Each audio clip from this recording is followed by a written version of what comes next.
देखेंगे पार्ट 3। ठीक है, इसमें हम आगे 20 तक मैंने करवा दिया, 21 में ये प्रमुख पदाधिकारी हैं। चलिए इसके कुछ इंपॉर्टेंट प्रश्न देखते हैं। बहुत सारे इंपॉर्टेंट MCQ हैं, वन लाइनर टाइप से। ठीक है, चलिए आइए शुरू करते हैं। बोलता है कि भारतीय संविधान में किस पद का उल्लेख नहीं है? किसका नहीं है? उप प्रधानमंत्री का पद उल्लेख नहीं है।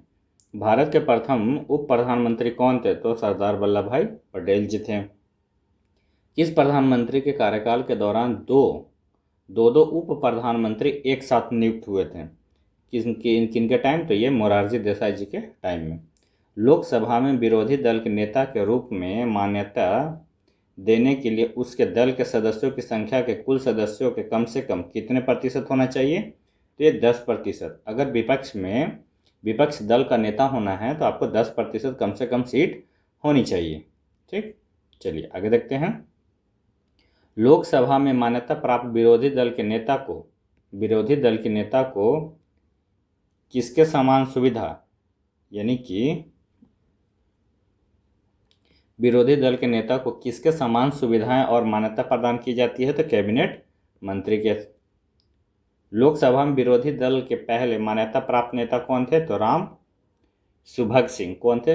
लोकसभा में विरोधी दल के पहले मान्यता प्राप्त नेता कौन थे? तो राम सुभग सिंह थे। लोकसभा अध्यक्ष का चुनाव कौन करता है? तो लोकसभा के सदस्यों के द्वारा होता है। लोकसभा का अस्थायी यानी कि प्रोटेम स्पीकर किसके द्वारा नियुक्त होता है? तो ये राष्ट्रपति जी के द्वारा होता है।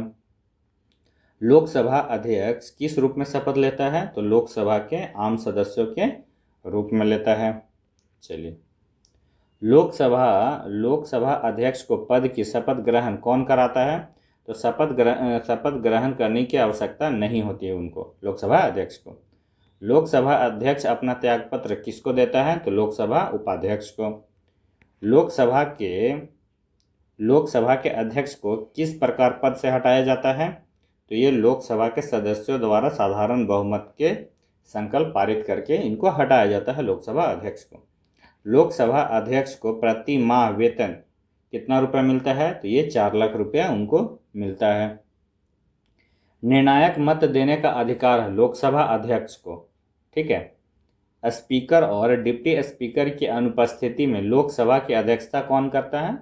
तो लोकसभा का सर्वाधिक वरिष्ठ सदस्य करता है। लोकसभा का सचिवालय सीधे नियंत्रित होता है लोकसभा अध्यक्ष के द्वारा। भारतीय संसद के दोनों सदनों के संयुक्त अधिवेशन का सभापति यानी कि अध्यक्ष कौन करता है? ये लोकसभा अध्यक्ष के करते हैं। लोकसभा में किसी विधेयक को धन विधेयक के रूप में कौन प्रमाणित करता है? तो ये लोकसभा अध्यक्ष बताते हैं कि ये धन विधेयक है या नहीं है।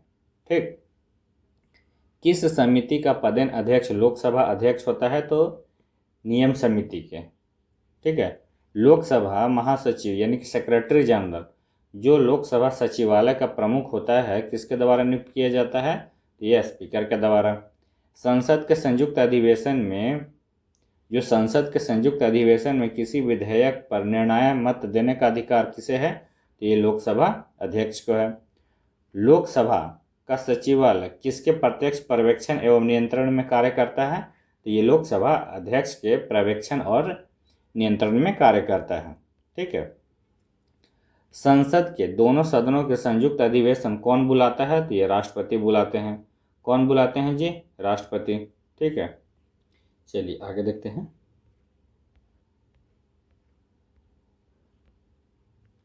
चलिए, स्वतंत्र भारत के प्रथम लोकसभा अध्यक्ष कौन थे जी? तो गणेश वासुदेव मालवांकर थे। कौन थे? गणेश वासुदेव मालवांकर थे। भारत के किस राष्ट्रपति ने पूर्व में लोकसभा अध्यक्ष पद भी संभाला था? भारत के किस राष्ट्रपति ने पूर्व में लोकसभा अध्यक्ष का भी पद संभाला था? तो नीलम संजीव रेड्डी। प्रथम स्पीकर जिसके खिलाफ लोकसभा में अविश्वास प्रस्ताव लाया गया था वे कौन थे? जीवी मालवांकर थे। लोकसभा के पिता के रूप में कौन जाने जाते हैं? तो जीवी मालवांकर जी जाने जाते हैं। ब्रिटिश परंपराओं के अनुरूप किस लोकसभा अध्यक्ष ने सर्वप्रथम अपने दल की सदस्यता त्याग दी थी? तो ये नीलम संजीव रेड्डी जी ने त्याग दिए थे। ठीक, चलिए आगे देखते हैं। लोकसभा के प्रथम उपाध्यक्ष कौन थे? तो अनंत सैनम अयंगर थे। ठीक है, अपने पद पर रहते हुए दिवंगत होने वाले प्रथम लोकसभा अध्यक्ष कौन थे? तो जीएमसी बाल योगी थे। कौन थे? जीएमसी बाल योगी थे।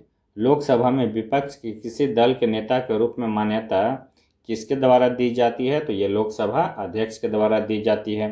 अध्यक्ष तथा उपाध्यक्ष की अनुपस्थिति में सदन का कार्य सुचारू रूप से चलाने के लिए अध्यक्ष द्वारा कितने सभापतियों की एक नामावली तैयार की जाती है? तो ये 6 लोगों की। ठीक है। लोकसभा अध्यक्ष अपना इस्तीफा भेज सकता है, किसको? उपाध्यक्ष को। चलिए आगे देखते हैं। लोकसभा अध्यक्ष को उसके कार्यकाल की समाप्ति के पूर्व पद से हटाया जा सकता है यदि लोकसभा इस आशय का प्रस्ताव पारित कर दे तब। भारत सरकार का प्रथम विधि अधिकारी कौन होता है? तो भारत का महान्यायवादी होता है। भारत के अटॉर्नी जनरल यानी कि महान्यायवादी की नियुक्ति कौन करता है? तो ये भारत के राष्ट्रपति करते हैं। भारत सरकार को कानूनी विषयों पर परामर्श कौन देता है? तो अटॉर्नी जनरल देते हैं। भारत सरकार का मुख्य विधि परामर्शदाता कहलाता है कौन? Attorney general of India. वह व्यक्ति कौन है जो संसद सदस्य नहीं होता है लेकिन जिसे संसद को संबोधित करने का अधिकार है? तो भारत का अटॉर्नी जनरल होता है। कौन सा प्राधिकारी संसद के किसी भी सदन की कार्यवाही में भाग ले सकता है? भारत का महान्यायवादी। भारत का महान्यायवादी कब तक पद धारण कर सकता है? तो राष्ट्रपति के पश्चात प्रयत्न तक। ठीक, चलिए आगे देखते हैं।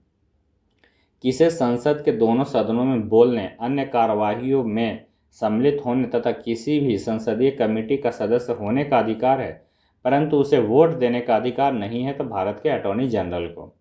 महान्यायवादी को प्रति माह कितना वेतन मिलता है? 2.5 लाख रुपया। संविधान के किस अनुच्छेद के अंतर्गत राष्ट्रपति द्वारा भारत के महान्यायवादी की नियुक्ति की जाती है?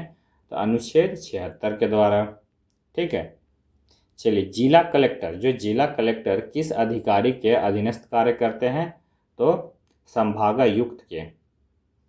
भारत सरकार का सर्वोच्च शासकीय अधिकारी कौन होता है? तो भारत के मंत्रिमंडलीय सचिव होते हैं। मुख्य सतर्कता आयुक्त की नियुक्ति कौन करता है जी? तो ये राष्ट्रपति करते हैं। ठीक है। चलिए आगे देखते हैं। भारत के महान्यायवादी के विषय में निम्नलिखित कथनों पर विचार कीजिए। ठीक, क्या है? ऑप्शन पहले में बोल रहा है कि भारत के ये राष्ट्रपति के द्वारा नियुक्त किया जाता है महान्यायवादी, अटॉर्नी जनरल। सही बात है। उसमें वही योग्यता होनी चाहिए जो सर्वोच्च न्यायालय के न्यायाधीश की होती है। ये भी सही बात है। उसे संसद के किसी भी सदन का सदस्य होना चाहिए? नहीं, ऐसा कोई ज़रूरी नहीं है। संसद द्वारा महाभियोग लगाकर उसे हटाया जा सकता है? ये भी गलत बात है। यानी कि इसका 1 और 2 सिर्फ सही होगा। ठीक है। चलिए आगे देखते हैं। राज्य सरकार को कानूनी मामले में सलाह देने के लिए कौन अधिकृत है? तो केंद्र सरकार में होगा अटॉर्नी जनरल, इसमें होता है महाधिवक्ता। स्टेट में कौन होता है? महाधिवक्ता। चलिए आगे देखते हैं। निम्नलिखित कर्तव्यों में से कौन सा एक भारत के नियंत्रण एवं महालेख परीक्षण का पालन नहीं करता है? ठीक है, नियंत्रण एवं महालेख परीक्षण का पालन नहीं करता है। भारत, पहला बोलता है भारत की संचित निधि से होने वाली सभी व्ययों का लेखा परीक्षण और उससे संबंधित प्रतिवेदन प्रस्तुत करना। ये बात है। आकस्मिक विधि और लोक लेखाओं से होने वाले सभी व्यय लेखा परीक्षा करना और उससे संबंध प्रतिवेदन प्रस्तुत करना, ये भी है। ठीक है। सभी व्यापार, निर्माण, लाभ हानि लेखाओं की लेखा परीक्षा करना और उससे संबंधित प्रतिवेदन प्रस्तुत करना। सार्वजनिक धन की प्राप्ति और निर्गम पर नियंत्रण करना और यह सुनिश्चित करना कि सार्वजनिक राजस्व राजकोष में जमा हो, ये गलत बात है। तो इसमें गलत पूछ रहा था। ठीक है, कौन सा नहीं है? तो ये ऑप्शन नंबर डी नहीं है। चलिए आगे देखते हैं। भारत के संपरीक्षा एवं लेखा प्रणालियों का प्रधान कौन होता है? भारत के नियंत्रण एवं महालेखा परीक्षक होते हैं। भारत का सॉलिसिटर जनरल होता है, एक प्रशासनिक अधिकारी होता है। कानूनी विषयों पर राज्य सरकार को कौन परामर्श देता है? तो एडवोकेट जनरल देता है। कौन देता है जी? एडवोकेट जनरल देता है। चलिए आगे देखते हैं हम लोग। चलिए, प्रत्येक राज्य में महाधिवक्ता की नियुक्ति किसके द्वारा की जाती है? तो यह राज्यपाल के द्वारा की जाती है। किसी राज्य का उच्चतम विधि अधिकारी कौन होता है? तो एडवोकेट जनरल होता है। कौन होता है? एडवोकेट जनरल होता है। किसे राज्य विधानमंडल के सदनों की कार्रवाइयों में भाग लेने और बोलने का अधिकार है, किंतु मतदान का अधिकार नहीं? राज्य में कौन होगा जी? महाधिवक्ता होगा। केंद्र सरकार के व्यय को नियंत्रण करने की शक्ति किसमें निहित है? तो नियंत्रण एवं महालेख परीक्षण में। ठीक है, आगे देखते हैं। वह कौन सा अधिकारी है जो भारत सरकार के वित्तीय लेन देन में लेखाकरण के लिए जिम्मेदार है? कौन है? नियंत्रण एवं महालेख परीक्षण। भारत का नियंत्रण एवं महालेखा परीक्षण किसके लिए मुख्य लेखाकार तथा लेखा परीक्षण के रूप में काम करता है? तो संघ तथा राज्य सरकार के लिए, दोनों के लिए काम करता है। लेखा परीक्षण का मुख्य उद्देश्य किसके व्यय पर नियंत्रण करना होता है? तो कार्यपालिका के, है ना। चलिए आगे देखते हैं। भारत के नियंत्रण एवं महालेख परीक्षण की नियुक्ति किसके द्वारा की जाती है? तो यह राष्ट्रपति के द्वारा की जाती है। आगे देखते हैं। कंट्रोलर एवं ऑडिटर जनरल की सेवानिवृत्ति होती है। जो कंट्रोलर एंड ऑडिटर जनरल सेवानिवृत्त होते हैं, नियुक्ति के 6 वर्ष बाद या 65 वर्ष की आयु पूर्ण होने पर उनकी सेवा खत्म हो जाती है। भारत के नियंत्रण एवं महालेख परीक्षण की नियुक्ति संविधान के किस अनुच्छेद के तहत की जाती है? तो अनुच्छेद 148 के तहत की जाती है। भारत के नियंत्रण एवं महालेख परीक्षण को किस प्रकार पद से हटाया जा सकता है? तो उच्चतम न्यायालय के न्यायाधीश को पद से हटाने की प्रक्रिया की तरह। ठीक, चलिए आगे देखते हैं। भारत का नियंत्रण एवं महालेख परीक्षण अपना प्रतिवेदन देता है राष्ट्रपति को। भारत के नियंत्रण एवं महालेख परीक्षण द्वारा प्रस्तुत प्रतिवेदन के आधार पर कौन समिति कार्य करता है? तो लोक लेखा समिति कार्य करता है। क्या भारत का नियंत्रण महालेखा परीक्षण पद ग्रहण करने के पूर्व शपथ लेता है? तो हाँ। किसकी नियुक्ति लोक धन के व्यय की निगरानी के लिए संसदीय प्रहरी यानी कि वॉच डॉग के रूप में की जाती है? तो नियंत्रण एवं महालेख परीक्षण की। ठीक है। कौन भारत का कंसोलिडेटेड फंड का नियंत्रण पर्यवेक्षण करता है? तो भारत के नियंत्रण एवं महालेख परीक्षण देखरेख करता है। ठीक है, चलिए अब हम लोग अगला टॉपिक देखेंगे, संसदीय समिति। ठीक है, चलिए भारत में नई संसदीय समिति प्रणाली कब शुरू हुआ था? तो ये 1991 में। कब शुरू हुआ था जी? 1991 में। वह समिति कौन सी है जिसमें राज्यसभा का कोई सदस्य नहीं होता है? किसमें नहीं होता है जी? प्राक्कलन समिति में। संसद की वह अस्थायी समिति कौन सी है जिसमें राज्यसभा के सदस्य शामिल नहीं होते हैं? ये प्राक्कलन समिति है। सार्वजनिक लोक लेखा समिति में राज्यसभा के कितने सदस्य होते हैं? तो ये 7 होते हैं। ठीक है, चलिए आगे देखते हैं। किस संसदीय समिति को प्राक्कलन समिति के जुड़वा बहन कहा जाता है? तो ये लोक लेखा समिति को। संसद की कौन सी समिति नियंत्रण एवं महालेख परीक्षण के रिपोर्ट की समीक्षा करता है? तो लोक लेखा समिति करता है रिपोर्ट वगैरह को। ये जो है ना, नियंत्रण एवं महालेख कोई भी रिपोर्ट दिया तो उसकी समीक्षा कौन करेगा? तो ये लोक लेखा समिति करेगा। लोकसभा अध्यक्ष किस समिति का प्रतिवेदन लोकसभा अध्यक्ष किस समिति का पदेन अध्यक्ष होता है? तो नियम समिति। लोक लेखा समिति अपनी रिपोर्ट प्रस्तुत करती है लोकसभा अध्यक्ष को। प्राक्कलन समिति के सदस्य होते हैं केवल लोकसभा से चुने जाते हैं, राज्यसभा से नहीं चुने जाते हैं। ठीक है। भारत के नियंत्रण एवं महालेख परीक्षण की रिपोर्ट की समीक्षा करने वाली समिति है कौन है? लोक लेखा समिति। भारतीय संसद की लोक लेखा समिति के अध्यक्ष कौन मनोनीत करता है? तो ये लोकसभा के अध्यक्ष मनोनीत करते हैं कि लोकसभा समिति के अध्यक्ष कौन होंगे। ठीक है, चलिए आगे देखते हैं। भारत में संसद की लोक लेखा समिति के अध्यक्ष की नियुक्ति कौन करता है? तो लोक लेखा समिति के अध्यक्ष की नियुक्ति कौन करता है? तो लोकसभा के अध्यक्ष के द्वारा की जाती है। ठीक है, यानी कि 2G स्पेक्ट्रम कांड की जांच करने हेतु बनी संसद की संयुक्त समिति का अध्यक्ष कौन है? तो ये कौन है जी? कौन है? पीसी चौके। कौन थे? पीसी चौके। ठीक है, चलिए अब हम लोग अगले टॉपिक पे आते हैं, सर्वोच्च न्यायालय। किसकी बात करेंगे हम लोग जी? सर्वोच्च न्यायालय। भारतीय संविधान के किस भाग में संघीय न्यायालय का उल्लेख है? तो भाग 5 में है। भारतीय संविधान के किस भाग में संघीय न्यायपालिका का उल्लेख है? तो भाग 5 में। सर्वोच्च न्यायालय में तदर्थ न्यायाधीशों की नियुक्ति कौन करता है? सर्वोच्च न्यायालय में तदर्थ न्यायाधीश की नियुक्ति होती है जब न्यायालय के किसी सत्र के लिए न्यायाधीशों का कोरम नहीं होता है, तब। ठीक है, सर्वोच्च न्यायालय में तदर्थ न्यायाधीशों की नियुक्ति कौन करता है? राष्ट्रपति के अनुमति प्राप्त कर सर्वोच्च न्यायालय के मुख्य न्यायाधीश करते हैं। ठीक, चलिए आगे हम लोग देखते हैं।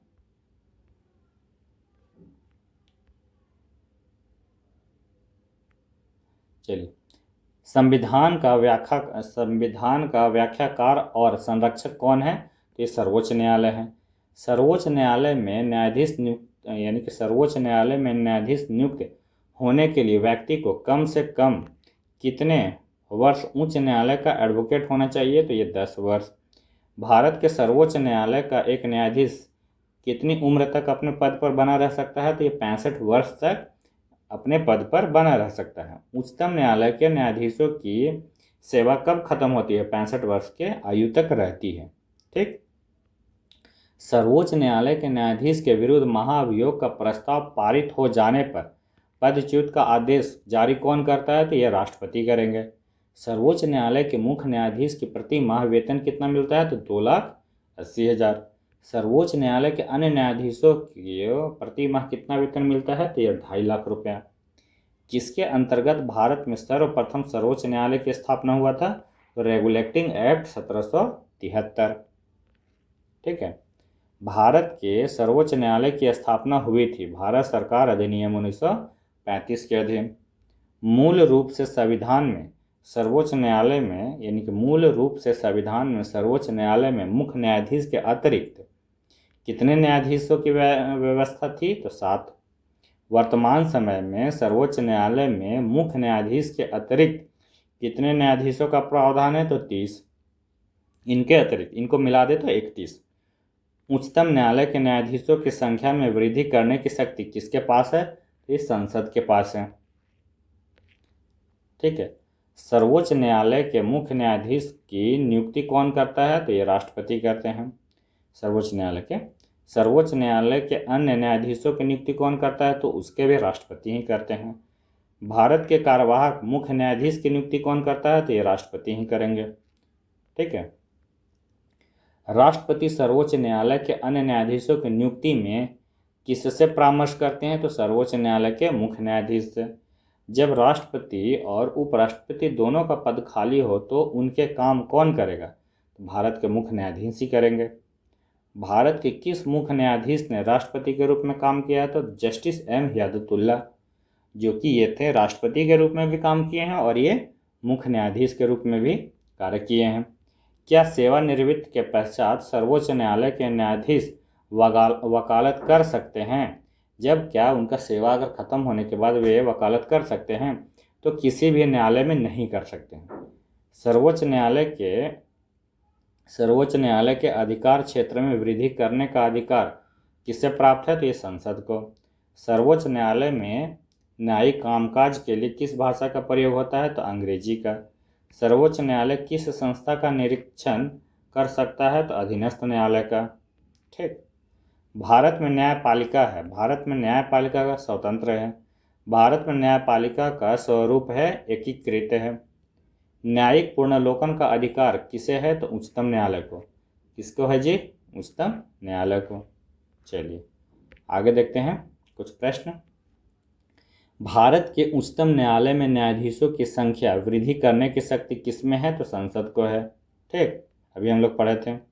भारतीय संविधान में तदर्थ न्यायाधीशों की नियुक्ति का प्रावधान है।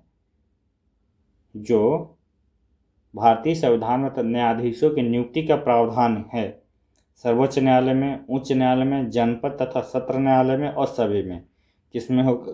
होगा तो ये सर्वोच्च न्यायालय में, किसमें होगा? सर्वोच्च न्यायालय में। ठीक है। केंद्र और राज्यों के बीच होने वाले विवादों का निर्णय करने की भारत के उच्चतम न्यायालय की शक्ति किसके अंतर्गत आती है? तो ये किसके अंतर्गत आती है? मूल अधिकारी के अंतर्गत आती है।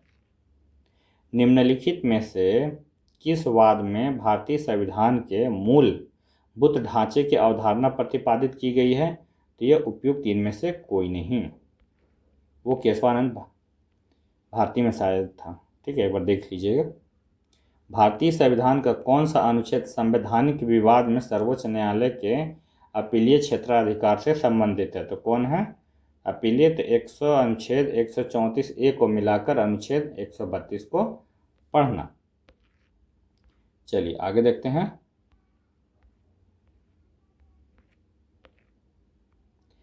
निम्नलिखित कथनों पर विचार कीजिए और बताइए इनमें से कौन एक सही है। सर्वोच्च न्यायालय केवल मूल क्षेत्राधिकार रखता है, कौन सा सही है? तो यह जो है यह मूल अपील परामर्श संबंधी क्षेत्राधिकार रखता है। कौन है ना? चलिए आगे देखते हैं। भारतीय संविधान के अनुच्छेद 131 के तहत सर्वोच्च न्यायालय के मुख्य यानी कि मूल क्षेत्राधिकार अनुच्छेद 132 से 136 के तहत अपीलीय क्षेत्राधिकार तथा अनुच्छेद 143 के तहत परामर्श संबंधी क्षेत्राधिकार। ठीक है। 131 के तहत क्या है? मूल क्षेत्राधिकार। 131 में क्या है? 131 में मूल क्षेत्राधिकार। 132 से 136 के तहत अपीलीय क्षेत्राधिकार और 143 में क्या है? परामर्श संबंधी क्षेत्राधिकार है। ठीक। चलिए, भारतीय संविधान का संरक्षण कौन होता है? तो ये कौन है? सर्वोच्च न्यायालय है। ठीक है। लोकहितवाद यानी कि मुकदमे की संकल्पना का उद्गम देश कौन है? कौन है जी? यूएसए है। कौन है? यूएसए है। चलिए आगे देखते हैं। राष्ट्रपति और उपराष्ट्रपति के निर्वाचन में विवाद के मामले को किसको प्रस्तुत किया जाता है? तो भारत के उच्चतम न्यायालय को। राष्ट्रपति कानूनी मामले में किससे परामर्श ले सकता है? तो सर्वोच्च न्यायालय से। उच्चतम न्यायालय को परामर्शदर्शी बनाया गया है। उच्चतम न्यायालय को परामर्शदर्शी बनाया गया है अनुच्छेद 143 में। न्यायालय के प्रारंभिक क्षेत्राधिकार से तात्पर्य है कि पहली बार मामले की सुनवाई की योग्यता। ठीक है। उच्चतम न्यायालय द्वारा परमादेश किसे जारी किया जाता है? किसी अधिकारी को सरकारी आदेश निभाने के लिए। केंद्र और राज्यों के बीच होने वाले विवादों का निर्णय करने की भारत के उच्चतम न्यायालय की शक्ति आती है इसकी मूल अधिकारिकता के अंतर्गत। भारत का उच्चतम न्यायालय कानूनी तथ्य के मामले में राष्ट्रपति को परामर्श देता है तभी जब वह ऐसे परामर्शों के लिए कहते हैं। राष्ट्रीय मानव अधिकार आयोग के अधिनियम 1993 के अनुसार कौन इस आयोग का अध्यक्ष बन सकता है? केवल भारत के सेवानिवृत्त मुख्य न्यायाधीश ही मानव अधिकार आयोग के अध्यक्ष बन सकते हैं। ठीक है। चलिए आगे देखते हैं। किस वाद में सर्वोच्च न्यायालय ने कहा कि संसद को मूल अधिकार में संशोधन करने की शक्ति प्राप्त है पर संविधान के मूल ढांचे में संशोधन नहीं कर सकती? कौन सा कहा था? केशवानंद भारती वाद में। सर्वोच्च न्यायालय के प्रथम मुख्य न्यायाधीश कौन थे? तो हीरालाल जे कानिया थे। कौन थे? हीरालाल जे कानिया। सर्वोच्च न्यायालय के मुख्य न्यायाधीश के पद पर सर्वाधिक लंबी अवधि तक कौन रहा? तो वाईवी चंद्रचूड़ रहे थे। सर्वोच्च न्यायालय के मुख्य न्यायाधीश के पद पर सबसे कम समय तक कौन आसीन रहे थे? तो कमल नारायण सिंह। कौन थे जी? कमल नारायण सिंह थे। ठीक है। चलिए, उच्चतम न्यायालय की सबसे पहली महिला न्यायाधीश कौन थी? तो फातिमा बीबी। संविधान की व्याख्या करने का अंतिम अधिकार किसे प्राप्त है? तो ये सर्वोच्च न्यायालय को। कौन सा अनुच्छेद न्यायालय को अभिलेख न्यायालय का स्थान प्रदान करता है? तो अनुच्छेद 131 जो है ना, न्यायालय को अभिलेख न्यायालय का स्थान प्रदान करता है। अनुच्छेद 129।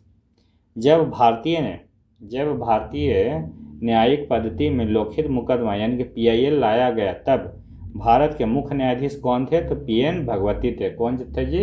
PN भगवती। सर्वोच्च न्यायालय में न्यायाधीश नियुक्त होने के लिए व्यक्ति को कम से कम कितने वर्ष उच्च न्यायालय का एडवोकेट होना चाहिए? तो ये 10 वर्ष। सर्वोच्च न्यायालय के न्यायाधीश भारत के राष्ट्रपति द्वारा हटाए जा सकते हैं। जो सर्वोच्च न्यायालय के न्यायाधीश भारत के राष्ट्रपति के द्वारा हटाए जा सकते हैं संसद में महाभियोग प्रस्तावित होने पर। ठीक है, आगे देखते हैं। भारत में उच्चतम न्यायालय में न्यायाधीशों की संख्या बढ़ने का अधिकार किसके पास है? तो भारत की संसद के। सर्वोच्च न्यायालय के जजों का वेतन किससे आहरित है? तो संचित निधि से मिलता है उन लोगों को। चलिए, तो ये हो गया उच्चतम न्यायालय खत्म। अब हम लोग आते हैं उच्च न्यायालय में। ठीक है, वो हम लोग आएंगे हाई कोर्ट। सुप्रीम कोर्ट हम लोग कर लिया, अब हाई कोर्ट में आते हैं। ठीक है, भारत में कुल कितने उच्च न्यायालय हैं? तो 25 हैं। 1 जनवरी 2019 से आंध्र प्रदेश के लिए अलग उच्च न्यायालय की स्थापना के पश्चात देश में उच्च न्यायालय की संख्या अब कितनी हो गई है? 25 हो गई है। भारत के किस उच्च न्यायालय में न्यायाधीशों की संख्या सबसे कम है? तो सिक्किम उच्च न्यायालय में। ठीक, चलिए भारत के किस उच्च न्यायालय में न्यायाधीशों की संख्या सबसे अधिक है? तो इलाहाबाद उच्च न्यायालय में। किस उच्च न्यायालय में सर्वाधिक अस्थायी या अस्थायी खंडपीठ है? तो गुवाहाटी उच्च न्यायालय में। भारत के किस संघ शासित क्षेत्र का अपना उच्च न्यायालय है? तो दिल्ली का। पटना उच्च न्यायालय की स्थापना कब हुआ था? तो 1916 में। भारत का सबसे बड़ा उच्च न्यायालय कौन सा है? तो इलाहाबाद उच्च न्यायालय है। ठीक है, किसके अंतर्गत कोलकाता, चेन्नई एवं मुंबई के उच्च न्यायालय स्थापित किए गए थे? तो भारतीय उच्च न्यायालय अधिनियम 1861 के। अंडमान एवं निकोबार द्वीप समूह किस उच्च न्यायालय के क्षेत्राधिकार में आता है? तो ये कोलकाता उच्च न्यायालय के क्षेत्राधिकार में आता है। ठीक है, चलिए आगे देखते हैं हम लोग। छत्तीसगढ़ उच्च न्यायालय कहाँ स्थित है? तो छत्तीसगढ़ उच्च न्यायालय कहाँ स्थित है? तो बिलासपुर में। उत्तराखंड उच्च न्यायालय की स्थापना कहाँ की गई है? तो नैनीताल में। झारखंड उच्च न्यायालय की स्थापना कहाँ की गई है? तो रांची में। मध्य प्रदेश उच्च न्यायालय की स्थापना कहाँ किया गया? तो जबलपुर में। केरल का उच्च न्यायालय कहाँ स्थित है? एर्नाकुलम में। उच्च न्यायालय के न्यायाधीश पद पर नियुक्त होने वाली प्रथम महिला कौन थी? तो अन्ना चंडी थी। ठीक है, उच्च न्यायालय के मुख्य न्यायाधीश पद पर नियुक्त होने पहली महिला कौन थी? तो लीला सेठ। ठीक है, एक तो दोनों में फर्क है। उच्च न्यायालय के, ये बोल रहा है कि उच्च न्यायालय के न्यायाधीश पद पर नियुक्त होने वाली पहली महिला अन्ना चंडी थी। और उच्च न्यायालय के मुख्य न्यायाधीश, ये मुख्य न्यायाधीश है और ये न्यायाधीश के पद। तो मुख्य न्यायाधीश बोलेगा तो कौन थी? लीला सेठ। कौन थी जी? लीला सेठ। ठीक है, चलिए आगे देखते हैं। 2 या अधिक राज्यों का संघीय प्रदेश के लिए एक समान उच्च न्यायालय की स्थापना किसके द्वारा की जा सकती है? तो संसद द्वारा कानून बनाकर। उच्च न्यायालय के क्षेत्राधिकार को घटाने या बढ़ाने का अधिकार किसे है? संसद को। उच्च न्यायालय के मुख्य न्यायाधीश की नियुक्ति कौन करता है? तो ये राष्ट्रपति करते हैं। किसी न्यायाधीश को एक उच्च न्यायालय से दूसरे में हस्तांतरित करने का यानी कि ट्रांसफर करने का अधिकार किसको है? तो भारत के राष्ट्रपति। यानी कि जो नियुक्त करेंगे वही तो उनको ट्रांसफर करेंगे, तो कौन है? राष्ट्रपति। ठीक है, उच्च न्यायालय के न्यायाधीशों की सेवानिवृत्ति की अधिकतम उम्र कितना है? तो 65 वर्ष। उच्च न्यायालय के मुख्य न्यायाधीश तथा अन्य न्यायाधीशों को प्रति माह कितना वेतन मिलता है? तो उच्च न्यायालय के मुख्य न्यायाधीश को 2.5 लाख और अन्य न्यायाधीश को 2,25,000।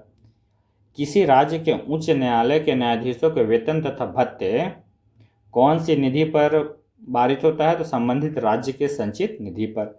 उच्च न्यायालय के न्यायाधीश किस आयु तक अपना पद धारण कर सकते हैं? तो यह 62 वर्ष तक है ना। 2 यहाँ पे प्रश्न है, कन्फ्यूजन।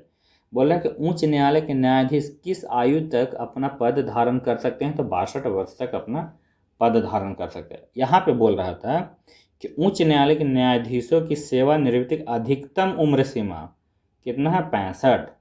अधिकतम उम्र सीमा कितना है? 65। कब तक धारण कर सकते हैं? 62 वर्ष तक ही धारण कर सकते हैं। चलिए आगे देखते हैं। उच्च न्यायालय यानी कि उच्च न्यायालय को किसका अधीनस्थ है? उच्च न्यायालय को किसका अधीक्षण करने का अधिकार है? तो अधीनस्थ न्यायालय को। सबसे पहले किस उच्च न्यायालय ने घोषणा किया कि बंद असंवैधानिक है? तो केरल। एक उच्च न्यायालय का न्यायाधीश अपना त्यागपत्र संबोधित करेगा राष्ट्रपति, जो नियुक्त करेगा, जो ट्रांसफर करेगा उसी को तो वो देगा अपना त्यागपत्र। भारत में चलित यानी कि मोबाइल कोर्ट, इसका मानसपुंज है, इनका मानसपुंज है एपीजे अब्दुल कलाम का। चलिए आगे देखते हैं।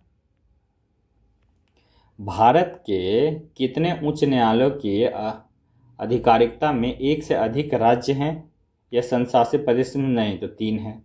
निम्नलिखित में से किस मामले उच्च न्यायालय और उच्चतम न्यायालय दोनों की आधिकारिकता में आते हैं? तो मूल अधिकारों का संरक्षण। ठीक, चलिए आगे देखते हैं हम लोग।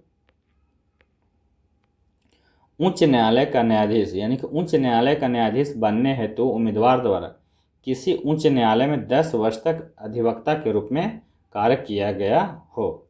ठीक, चलिए अब हम लोग क्या देखेंगे? राज्यपाल। जो भी राज्यपाल से इंपॉर्टेंट प्रश्न है वो देखते हैं। चलिए, राज्य की कार्यपालिका शक्ति किसमें निहित होती है? जो राज्य की कार्यपालिका शक्ति किसमें निहित होती है? तो राज्यपाल में। राज्य सरकार का जो कार्यकारी अध्यक्ष कौन होता है? तो ये राज्यपाल होता है। भारतीय राज्यों में राज्यपाल की नियुक्ति कौन करते हैं? तो राष्ट्रपति करते हैं। राष्ट्रपति किसकी सलाह पर किसी राज्य के राज्यपाल की नियुक्ति करते हैं? तो ये प्रधानमंत्री के सलाह पर ही करते हैं। राज्य सरकार का संवैधानिक प्रमुख कौन होता है? राज्य सरकार का संवैधानिक प्रमुख कौन होता है? राज्यपाल होते हैं। सामान्य रूप से राज्यपाल का कार्यकाल होता है कितने वर्ष का? तो ये 5 वर्ष का होता है। ठीक है। राज्यपाल राज्य में किसका प्रतिनिधित्व होता है? तो राष्ट्रपति का प्रतिनिधित्व होता है। जम्मू कश्मीर के राज्यपाल को कौन नियुक्त करता है? तो भारत के राष्ट्रपति करते हैं। राज्यपाल को प्रति माह कितना वेतन प्राप्त होता है? तो 3,50,000 यानी कि 3.5 लाख। राज्यों के गवर्नर संविधान के अंतर्गत किसके प्रति अपने आचरण के लिए उत्तरदायित्व होते हैं? तो राष्ट्रपति के। राज्यपाल का वेतन और भत्ता किस कोष से आता है? तो राज्य की संचित निधि से आता है। राष्ट्रपति शासन में राज्य का प्रमुख शासन संचालक कौन होता है? तो ये राज्यपाल होते हैं। राज्य मंत्रिपरिषद का गठन कौन करता है? तो ये राज्यपाल करते हैं। कौन भारत के राष्ट्रपति की इच्छा तक ही पद पर बना रह सकता है? तो ये राज्यपाल, जब तक कि राष्ट्रपति चाहते हैं तभी तक। राज्यपाल के पद पर नियुक्ति की न्यूनतम उम्र कितना है? तो 35 वर्ष। राज्यपाल को पद की गोपनीयता की शपथ कौन दिलाता है? तो राज्य के उच्च न्यायालय के मुख्य न्यायाधीश। क्या राज्य के उच्च न्यायालय में न्यायाधीशों की नियुक्ति के समय राष्ट्रपति संबंधित राज्यपाल से परामर्श करता है? तो हाँ, परामर्श करता है। ठीक है। चलिए, राज्यपाल विधानसभा में अगला भारतीय समुदाय के कितने व्यक्तियों को मनोनीत कर सकता है? तो 1। राज्यपाल विधान परिषद में अधिक से अधिक कितने सदस्यों को मनोनीत कर सकता है? तो निश्चित संख्या नहीं है। राज्यपाल सोने के पिंजरे में निवास करने वाली चिड़िया के समतुल्य है, किसने कहा था? तो सरोजिनी नायडू जी ने कहे थे। ठीक, चलिए, भारत के किस राज्य में राज्यपाल शासन यानी कि गवर्नर रूल लागू करने का संवैधानिक प्रावधान है? तो जम्मू कश्मीर में। भारत के किसी राज्य की राज्यपाल बनने वाली प्रथम महिला कौन थी? सरोजिनी नायडू थी। किसकी अनुमति के बिना राज्य की विधानसभा में कोई धन विधेयक पेश नहीं किया जा सकता है? तो राज्यपाल के अनुमति के बिना। राज्य स्तर पर मंत्रिपरिषद के मंत्रियों की नियुक्ति कौन करता है? तो राज्यपाल करता है। राज्यपाल द्वारा जारी आदेश कितने समय के बाद स्वतः समाप्त हो जाते हैं? तो 6 सप्ताह के बाद। चलिए आगे देखते हैं। राज्य सरकार का कार्यकारी अध्यक्ष संवैधानिक प्रमुख कौन होता है? तो ये राज्यपाल होते हैं। निम्नलिखित में से कौन सा राज्यपाल को पद की शपथ ग्रहण करवाता है? तो कौन? उच्च न्यायालय के मुख्य न्यायाधीश। बोलता है किसी भारतीय राज्य के राज्यपाल से संबंधित निम्नलिखित कथनों में से कौन सा कथन सत्य नहीं है। तो कौन सा सही है कौन सा नहीं है। तो वह भारत के राष्ट्रपति द्वारा नियुक्त किए जाते हैं राज्यपाल, सही बात है। वह एक से अधिक राज्यों का राज्यपाल हो सकते हैं, ये भी सही बात है ना।